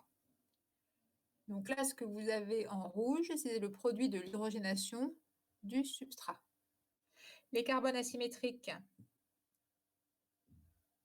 c'est celui-ci et celui-ci. Il y a 4 stéréoisomères différents, hein, c'est 2 carbones asymétriques différents. Et sur les 4 stéréoisomères possibles, vous obtenez que les 2 qui sont dessinés en détail à côté. Okay. Mais déjà, retenez la formule topologique, c'est un premier pas dans la bonne direction. C'est bon, on peut passer à la suite. La suite, c'est aussi la conclusion du chapitre. Hein. Alors, à quoi sert l'hydrogénation en synthèse? Il n'y a pas beaucoup d'intérêt en général à passer d'un alcène à un alcane. Les alcanes, c'est des produits qui sont très stables, qui sont présents dans le sous-sol. Dans le pétrole, il y a plein d'alcanes. Donc, il n'y a pas d'intérêt stratégique important à passer d'un alcène à un alcane. Il faut déjà avoir une grosse molécule au départ pour modifier juste une double liaison dans la molécule. Donc, obtenir un alcane, en général, ce n'est pas le but. il y a en général d'autres fonctions dans la molécule substrate qui vont être conservées au cours du processus. Donc, une application industrielle importante de l'hydrogénation, c'est celle qui concerne les huiles végétales. Donc, les huiles végétales, vous les avez vues en bio, ça contient les acides gras et ils peuvent être soit saturés, soit insaturés. Alors attention, parce que saturé, insaturé, c'est pas en rapport avec la molécule. On parle d'acide gras saturé quand la chaîne carbonée n'a pas de liaison double carbone-carbone. Et du moment que c'est un acide, il y a une insaturation qui est due à la fonction acide. C'est une liaison double carbone-oxygène. Donc il se trouve que les acides gras insaturés, comme ils ont une fonction alcène, on a vu les fonctions alcènes, c'est sensible à des réactions d'oxydation. Ça peut s'hydrogéner, là c'est une réduction, mais ça peut surtout s'oxyder en différents trucs plus ou moins pas bons à manger à la fin. Donc l'oxydation, c'est ce qui fait le rancissement des huiles, donc ça donne un mauvais goût. L'huile rance, ça veut dire qu'elle s'est oxydée, généralement avec l'oxygène de l'air. Donc on peut avoir des modifications du goût de l'huile suite à des rancissements. Et ça concerne uniquement les acides gras insaturés. Au contraire, quand vous avez un acide gras saturé, il est beaucoup plus stable dans le temps. On peut le conserver pendant des années sans qu'il change de goût. Et il a aussi généralement une température de fusion un petit peu supérieure. Ça veut dire que dans certains cas, l'acide gras saturé peut être plutôt solide alors que l'équivalent insaturé va être liquide. Donc, il n'a pas la même consistance au final. Donc un procédé très fréquent de traitement des huiles, c'est l'hydrogénation. Donc quand on obtient une huile à partir d'un végétal, ça contient en général un mélange, c'est rarement un acide gras tout seul, donc on a souvent un mélange dont des acides gras insaturés. Et les huiles qu'on obtient, elles ont souvent un goût assez prononcé. Et en plus, elles vont se conserver relativement peu de temps. Alors peu de temps, ça reste quelques mois. Si vous prenez de l'huile de noix, par exemple, qui a un goût assez prononcé en noix, bon, c'est sûr qu'il ne faut pas la conserver 5 ans dans le placard, mais quelques mois sans problème. Très souvent, ces huiles sont hydrogénées par les procédés d'hydrogénation catalytique, donc avec un courant d'hydrogène gazeux sur un métal bien adapté. Et on va obtenir une huile qui a plusieurs avantages d'un point de vue industriel. Déjà, elle est beaucoup plus stable, donc elle va pouvoir se conserver plus longtemps. Et ensuite, elle n'a pas de goût. Donc, on peut considérer que c'est un avantage ou un inconvénient suivant le point de vue, mais pour les industriels, c'est intéressant d'avoir une huile sans goût parce qu'on peut le rajouter à des préparations sans modifier le goût de la préparation. Ça modifie la texture essentiellement. Et donc, ça peut aussi être des margarines qui sont un peu solides, ce qui permet de donner un goût moelleux à plein de petits produits industriels. Donc, vous avez quelques petits exemples en dessous. Voilà, donc on en trouve partout, les huiles hydrogénées. Et ce n'est pas forcément indiqué en clair sur les étiquettes. On conseille quand même de consommer aussi des huiles non hydrogénées. Dans la mesure du possible, il faut varier. Donc pour un bon équilibre alimentaire, vous pouvez prendre un peu de pâte à tartiner, mais vous devez aussi prendre de l'huile, si possible, non traitée. Les seules huiles qui ne sont certainement pas hydrogénées, c'est cette mention-là, la législation. Quand vous avez cette mention, ça veut dire qu'elle n'a pas eu de traitement chimique a posteriori, donc en particulier pas d'hydrogénation. S'il n'y a pas eu de mention, s'il n'y a pas cette mention, l'huile, elle a eu des traitements. Donc déjà, elle a été raffinée, c'est-à-dire qu'on a extrait un certain nombre de choses. Elle peut avoir été hydrogénée. Et on peut aussi avoir des extractions qui sont à chaud ou par des solvants. Ça se voit aussi à l'aspect de l'huile. Une huile vierge, elle est souvent beaucoup plus colorée et les huiles raffinées, elles ont un aspect beaucoup plus clair. Si c'est jaune très très pâle, généralement, c'est de l'huile raffinée. Et les huiles non raffinées, elles ont une couleur, il y a plus d'ingrédients dedans, donc on va avoir une coloration plus prononcée. Et un goût surtout beaucoup plus prononcé. Voilà, donc c'était... Alors c'est une grosse application industrielle, l'hydrogénation des huiles. Ça concerne des gros volumes. Est-ce que vous avez des questions là-dessus? Fois deux fois? Non? Alors, je vous avais distribué la suite. Alors, que je le retrouve. Donc, on va voir une petite annexe. Ah, je ne l'ai pas chargé. Bon, ça va prendre quelques temps parce qu'il faut que je charge le document. Donc, je vous avais envoyé le chapitre suivant qui concerne l'addition électrophile. Et il faut que je trouve mon annexe. Elle est où mon annexe? J'ai perdu mon dossier. Alors, je vais le retrouver, vous inquiétez pas. Voilà.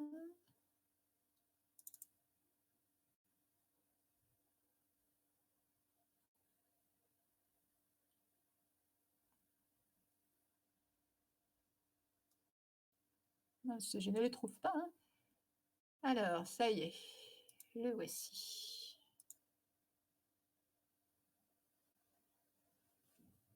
Ça va prendre un petit peu de temps.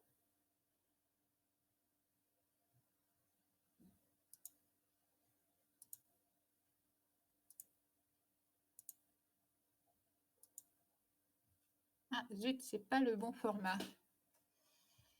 Vous allez être obligé de zoomer.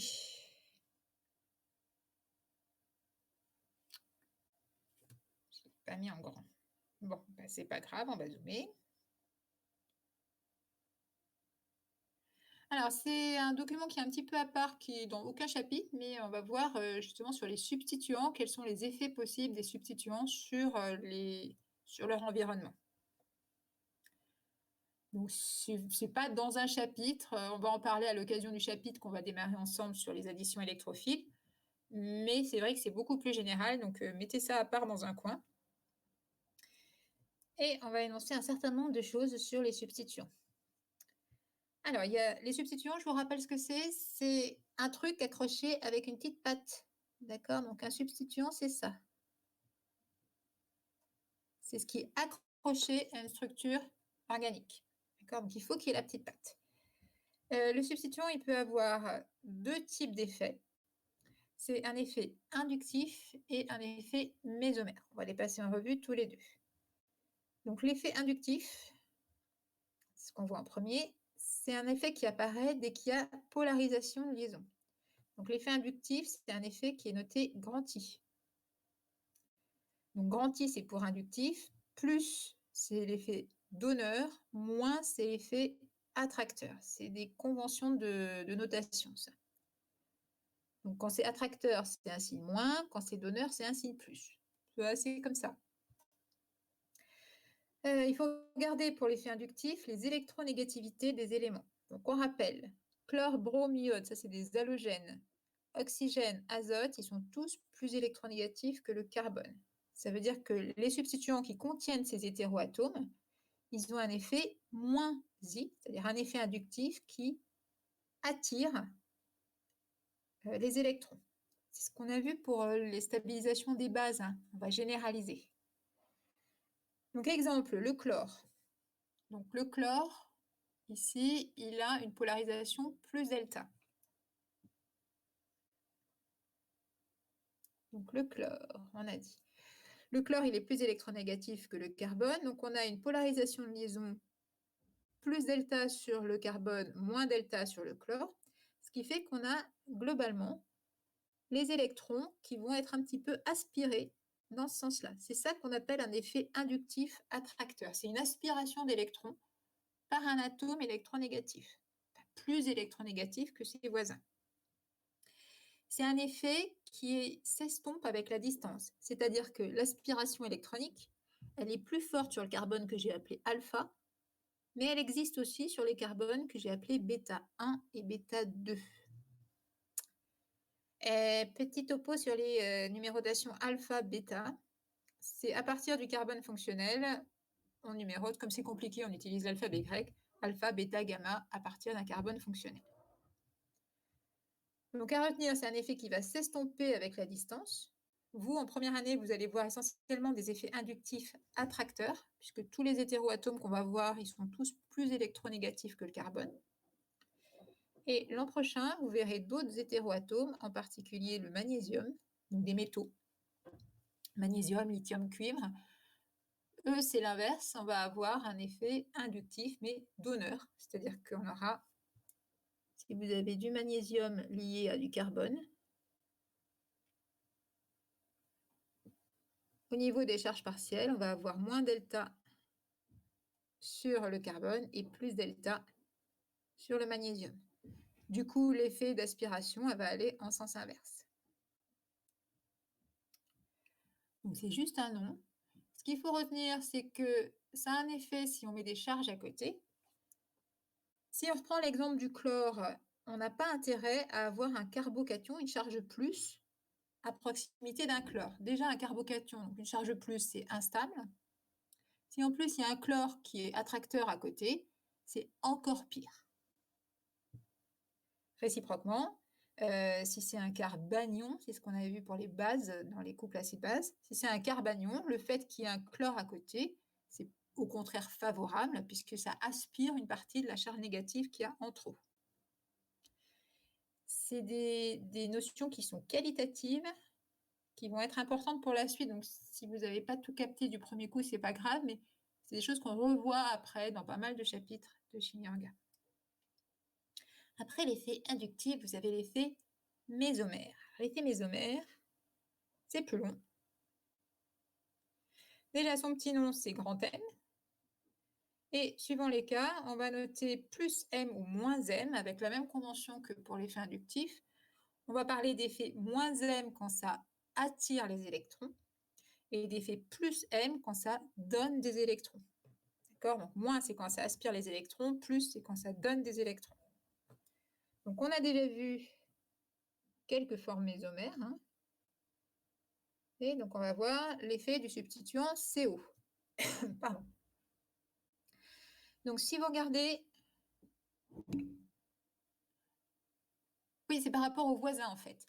On va regarder l'effet d'un substituant sur ses voisins. Voilà. Et en particulier, quand on commence à avoir des charges plus ou moins sur les carbones, on va regarder si les substituants favorisent ou pas ces charges. Globalement, un carbone, il aime bien ne pas avoir de charge. Donc ici, si vous regardez, donc je regarde cet exemple-là avec une cétone. Donc ici, vous avez la forme mésomère possible. Donc, je vous rappelle, l'écriture des formes mésomères, quand vous avez une liaison double, ici, on va avoir moins delta, plus delta. Le mouvement des électrons va toujours aller vers l'atome le plus électronégatif, donc toujours vers l'oxygène et jamais dans l'autre sens. Donc on obtient une forme mésomère qui fait apparaître une charge plus sur l'atome de carbone. D'accord, donc c'est une forme mésomère qui est moins stable que la précédente. Alors on peut dire moins stable, on peut dire aussi moins probable, c'est synonyme. Mais ça veut dire qu'à proximité d'une liaison double CO, on n'a pas intérêt à avoir des charges plus. Parce que déjà, il y a un carbone qui est plus delta, enfin, il y a un carbone qui est carrément chargé positivement dans cette forme mésomère. L'oxygène peut aussi avoir un effet mésomère dans l'autre sens, donc c'est l'effet plus M. Là, on a vu l'effet moins M. Moins, ça veut dire que la flèche courbe, elle allait vers l'oxygène. C'est un effet d'attraction du doublet. On peut avoir ce substituant qui est le substituant O-méthyle. Groupe méthyle, c'est celui-ci. Si on imagine qu'on a une charge plus sur l'atome de carbone qui est juste à côté, on peut envisager ce mouvement-là. Alors la flèche courbe, elle part du doublet. On ne voit pas nettement sur le document, mais ça parle bien du doublet. Et donc ça, au contraire, c'est favorable à la formation d'un carbocation. Donc c'est intéressant parce qu'ici, vous venez de voir qu'avec l'oxygène, on peut avoir soit des effets plus M, soit des effets moins M. Ça dépend de la tête du substituant. Donc dans le cas numéro 2, c'est un effet donneur qui va donc stabiliser un carbocation. Dans le cas numéro 1, c'est un effet attracteur qui va déstabiliser un carbocation. Et là, normalement, vous êtes déjà un petit peu saoulé par toutes ces histoires parce que ça devient compliqué. Il faudra avoir ça à tête reposée. C'est bien parce qu'on commence par le cours de physique-chimie, donc comme ça, vous serez bien mort pour les autres. Vous allez être dans un sale état cet après-midi. Alors, petite remarque, dans tous les cas, il y avait aussi l'effet inductif de l'oxygène. L'effet inductif, c'est celui qu'on a vu juste avant. L'oxygène, c'est un hétéroatome qui est attracteur par effet inductif. Donc, les deux effets, ils sont indépendants, l'effet mésomère et l'effet attracteur. Donc, l'oxygène, c'est un effet inductif attracteur. Et il peut être aussi mésomère donneur ou mésomère attracteur. Des fois, il y a conflit, c'est-à-dire qu'on peut avoir des effets qui vont en sens inverse. C'est ce qu'on a dans l'exemple 2. Dans l'exemple 2, l'oxygène, il a toujours un effet moins I. Je finis ça, Alix, et je vous réponds. Et il a un effet plus M, donc c'est antagoniste. En général, c'est l'effet mésomère qui l'emporte. Dans l'exemple 1, et c'était la question d'Alix, l'oxygène, il a un effet mésomère attracteur, il a aussi un effet inductif attracteur, et globalement, on parle de substituant attracteur. Donc, substituant attracteur, ça va déstabiliser les carbocations et stabiliser les carbanions. Pour vous situer les choses, on va regarder en fait l'effet de ces substituants sur les intermédiaires réactionnels des réactions. Et pour la suite du cours, on va vraiment regarder dans le détail comment se déroule une réaction en chimie organique en analysant les mécanismes. Dans les mécanismes, on va avoir des intermédiaires de réaction, qui sont souvent des espèces plutôt instables. Et donc, on va regarder ce qui, dans la molécule, stabilise ou pas l'intermédiaire. Donc, c'est plus un effet qu'on va examiner sur les intermédiaires des réactions que sur les substrats ou sur les réactifs ou sur les produits.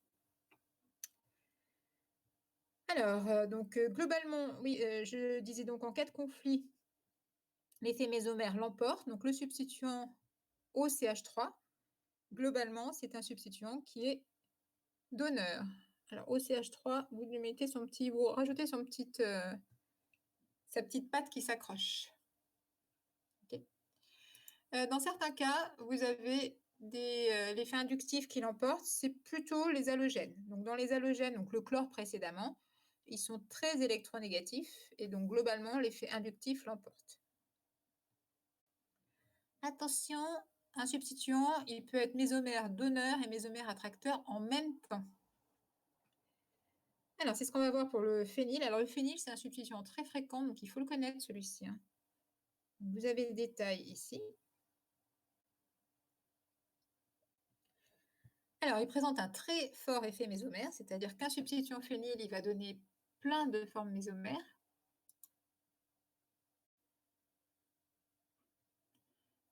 Et vous allez avoir un effet dans les deux sens. Alors, ici, vous avez deux substrats, deux molécules qui sont instables toutes les deux. Hein.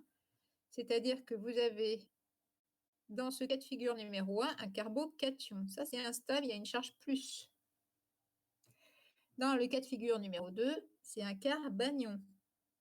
Ça, c'est instable, vous avez une charge moins. Bon, dans tous les cas, ces objets sont instables. C'est-à-dire que les carbones, alors retenez, le carbone, il n'aime pas les charges positives, il n'aime pas les charges négatives non plus. Maintenant, on va voir comment cette charge va se répartir sur les différents atomes. Donc là, vous êtes obligé de faire la formule topologique complète du phényl. Il ne faut pas le remplacer par pH, sinon on ne voit rien. Donc vous pouvez envisager différentes formes mésomères avec le carbocation. En baladant la charge plus, vous voyez, se balade sur, ici, 3 atomes de carbone du cycle. Donc au total, ça fait 4 atomes de carbone qui se répartissent la charge positive. Donc la forme la plus probable, c'est celle qui est encadrée, parce qu'on garde le noyau aromatique, mais on a quand même 3 autres formes mésomères. Et donc ça vous dit que par rapport à un carbocation standard, celui qui est au pied d'un groupe phényl, il est fortement stabilisé par effet mésomère. Dans ce cas-là, le groupe phényl, il a un effet mésomère donneur. La flèche courbe, elle va bien du phényl vers la charge plus. Donc, le phényl donne des électrons. Donc, c'est un effet plus M. On peut également avoir un effet mésomère dans l'autre sens, toujours avec du phényl. Et dans ce cas-là, ça s'appelle un effet moins M. Donc, dans le cas numéro 2, ce qui est encadré en rouge, vous avez là aussi des formes mésomères. Alors, attention, quand vous écrivez, la flèche courbe, vous la faites bien partir du doublet et jamais de la charge. C'est-à-dire quand vous avez un atome X avec un doublet et une charge moins, quand vous faites partir un doublet, quand vous faites un mouvement de ce type-là, ça part du doublet et jamais, jamais ça part de la charge. Alors, attention, parce qu'il y a des correcteurs qui sont allergiques à ce genre de choses, hein, donc vous ne le faites pas. Vous vous faites démolir si vous faites partir une flèche courbe d'une charge moins. Ah oui, c'est à partir d'un doublet. Donc l'objet, c'est le doublet. La charge, c'est juste une décoration. Hein. Non, je rigole. Donc on reprend le cadre rouge. Là encore, on peut délocaliser le doublet sur 3 atomes de carbone du cycle. ce qui fait 4 atomes de carbone en tout. Je vois que mon doublé, il n'a pas la même taille partout, c'est bien le même, hein.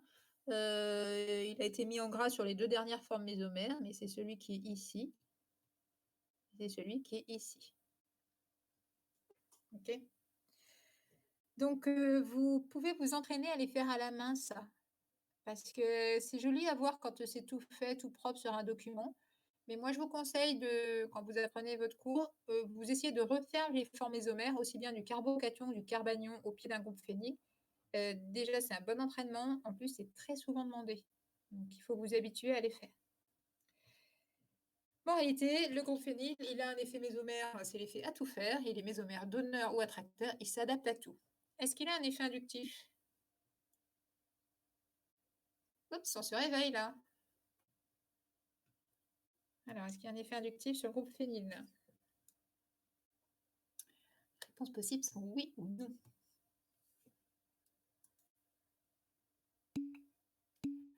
Alors, non, effectivement, et non pourquoi? Je ne sais pas tirer au sort. Hein. Pourquoi est-ce que le groupe phényl n'a pas d'effet inductif? Eh oui, donc on a du carbone lié à du carbone. Il n'y a pas d'effet inductif sur une liaison entre deux atomes identiques. Et entre le carbone et l'hydrogène, il y a très peu d'écart d'électronégativité aussi. Alors, page suivante. Donc, dans les mécanismes qu'on verra dans les prochains chapitres, vous allez voir des objets qui sont des carbocations. Voilà. Alors, c'est quoi un carbocation? Bon, ben, comme son nom l'indique, c'est un cation avec une charge portée par un carbone. Alors, dans les mécanismes, il y en a plein. Donc, dans ce cas-là, le carbone, il possède une lacune électronique. Et un carbocation, c'est pas ce qu'on fait de plus stable quand même, ce qui ne l'empêche pas d'exister comme intermédiaire de réaction. Donc, c'est un intermédiaire fréquent. Et comme il est formé difficilement et ensuite consommé rapidement, on peut lui appliquer le truc que vous vous rappelez qu'on avait vu, mais il y a longtemps. Hein. Oh là là, c'était au début du confinement. AEQS, qui veut dire l'approximation des états quasi stationnaires. Et ça veut dire que on va avoir une vitesse de formation de cet intermédiaire qui est faible. Oui, on va reprendre les notions de cinétique. Donc très souvent dans un mécanisme, la formation d'un carbocation, ça constitue une étape limitante du mécanisme. Vous vous rappelez ce que c'est que l'étape limitante? Qui se rappelle ce qu'est l'étape limitante?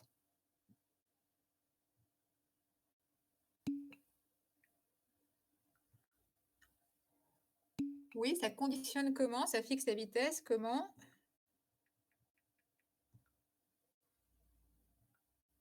Je suis en train d'écrire.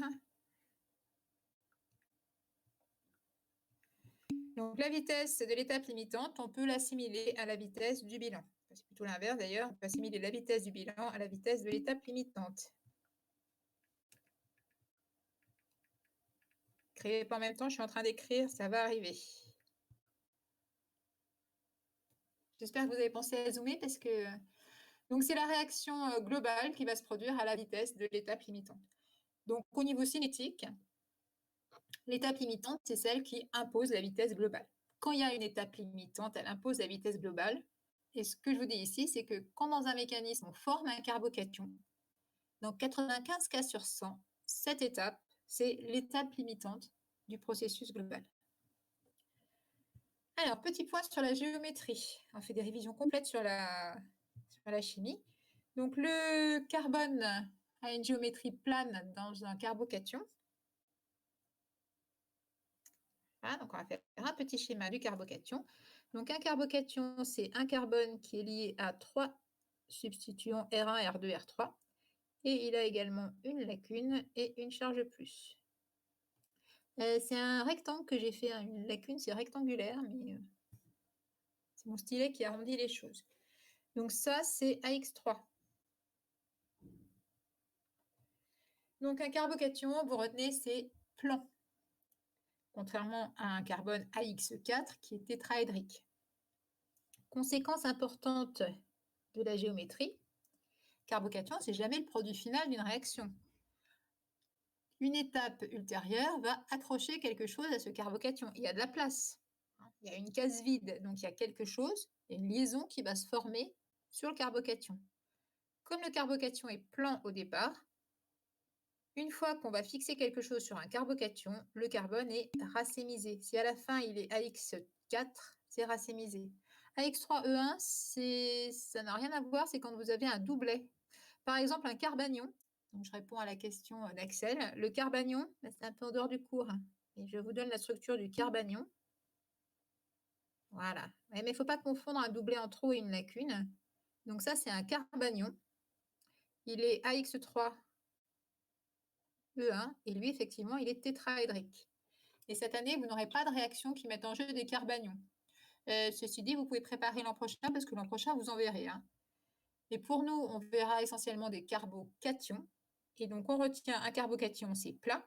Si on accroche quelque chose à un carbocation, on peut l'accrocher à 50% d'un côté, à 50% de l'autre côté. Ce qui veut dire que quand on passe par un carbocation intermédiaire, à la fin, le carbone, il est racémique. D'accord? Donc, un carbocation, le passage par un carbocation, ça racémise le carbone final. Toujours. Alors, on va voir comment stabiliser un carbocation.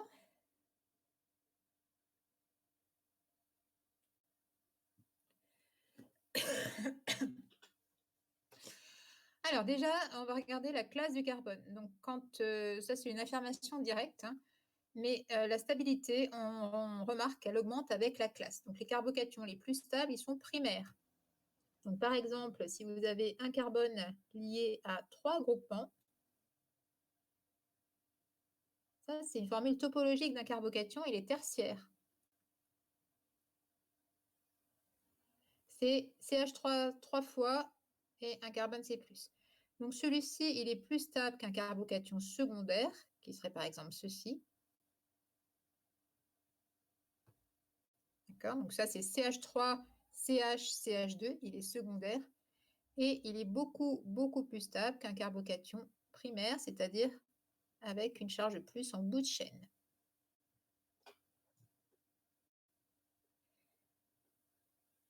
Donc on a intérêt à avoir un carbocation avec le plus de substituants possible. Maintenant, il y a également les effets électroniques qui ont une influence sur les carbocations.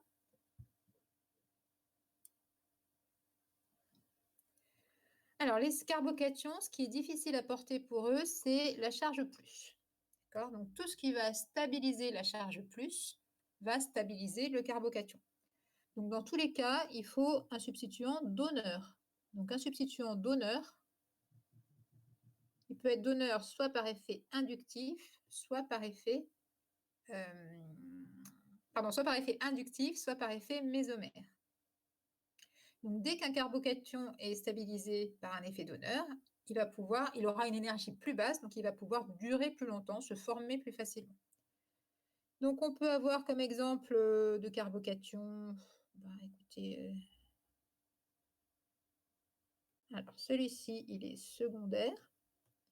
Maintenant, si on lui met OCH3 à côté, il est secondaire, mais il est stabilisé par un effet mésomère. Ici, mésomère donneur.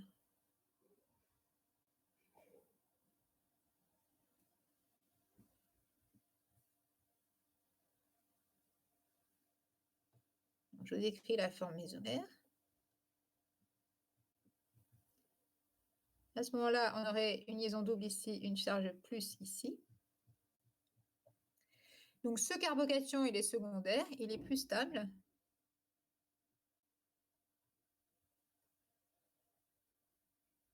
Un carbocation qui serait, par exemple, un peu analogue, avec une charge plus ici. Donc celui que j'ai écrit à droite, il est secondaire, mais il n'est pas stabilisé ni par effet mésomère, ni par effet inductif, alors que celui qui a une forme mésomère est fortement stabilisé. Donc on peut comparer la stabilité des deux. On peut avoir les deux effets, donc l'effet classe du carbone et l'effet Et l'effet mésomère, ça peut s'additionner. En particulier, vous avez déjà vu, ben non, vous n'avez pas tous vu, mais un carbocation qui était extrêmement stable et qui était suffisamment stable pour être visible à l'œil nu. Donc, je vais vous mettre un tableau blanc. Un truc que vous avez vu, c'était dans le cristal violet, pour ceux qui ont fait le TP de cinétique. Vous aviez ce genre de structure.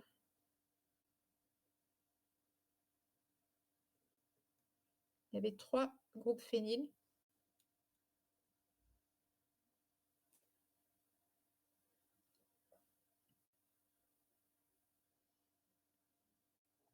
Donc là, il y avait une charge plus et une lacune. Et vous aviez même, des azotes de l'autre côté. Vous aviez NCH3. Enfin, c'était une molécule assez complexe. Bon, il y avait la même chose sur les autres groupes phényl.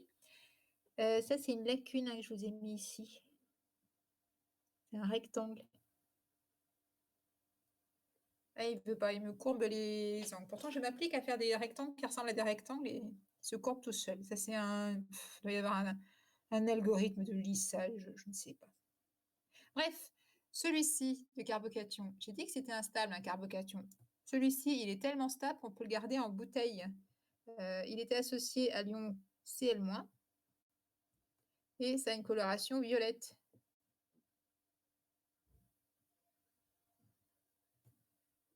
Pourquoi est-ce que c'est coloré, à votre avis? Quel est le rapport entre la couleur et ce machin-là?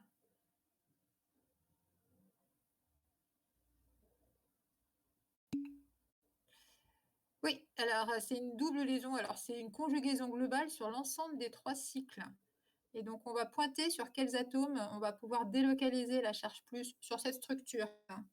Donc on va regarder les atomes qui peuvent porter. Ah non, c'est pas du tout le permanganate de potassium. Tout ce qui est violet n'est pas le permanganate de potassium. Ça s'appelle le cristal violet.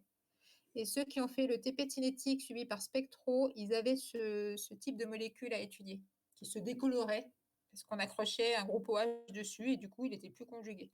Donc ça, c'est un carbocation qui est hyper conjugué. Et je vais mettre un point sur les atomes de carbone qui portent la charge plus.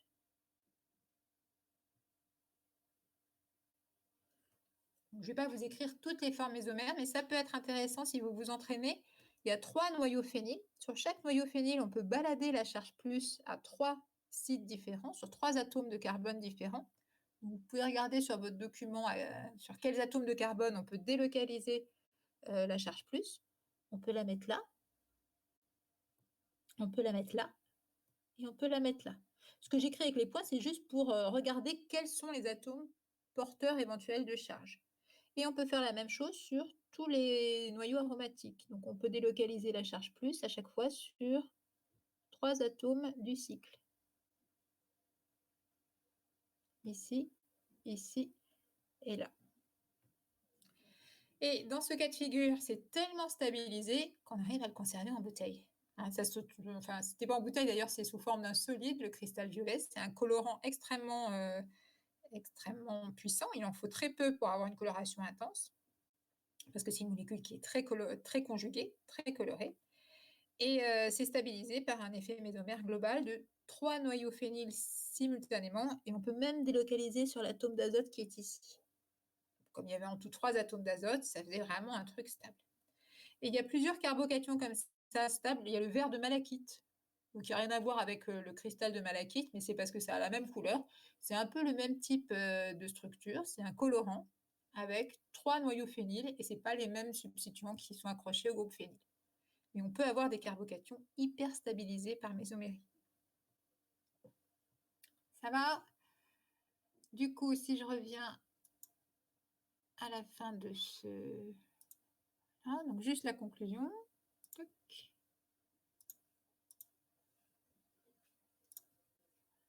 Voilà, donc on finit juste par la conclusion. Sur la cinétique,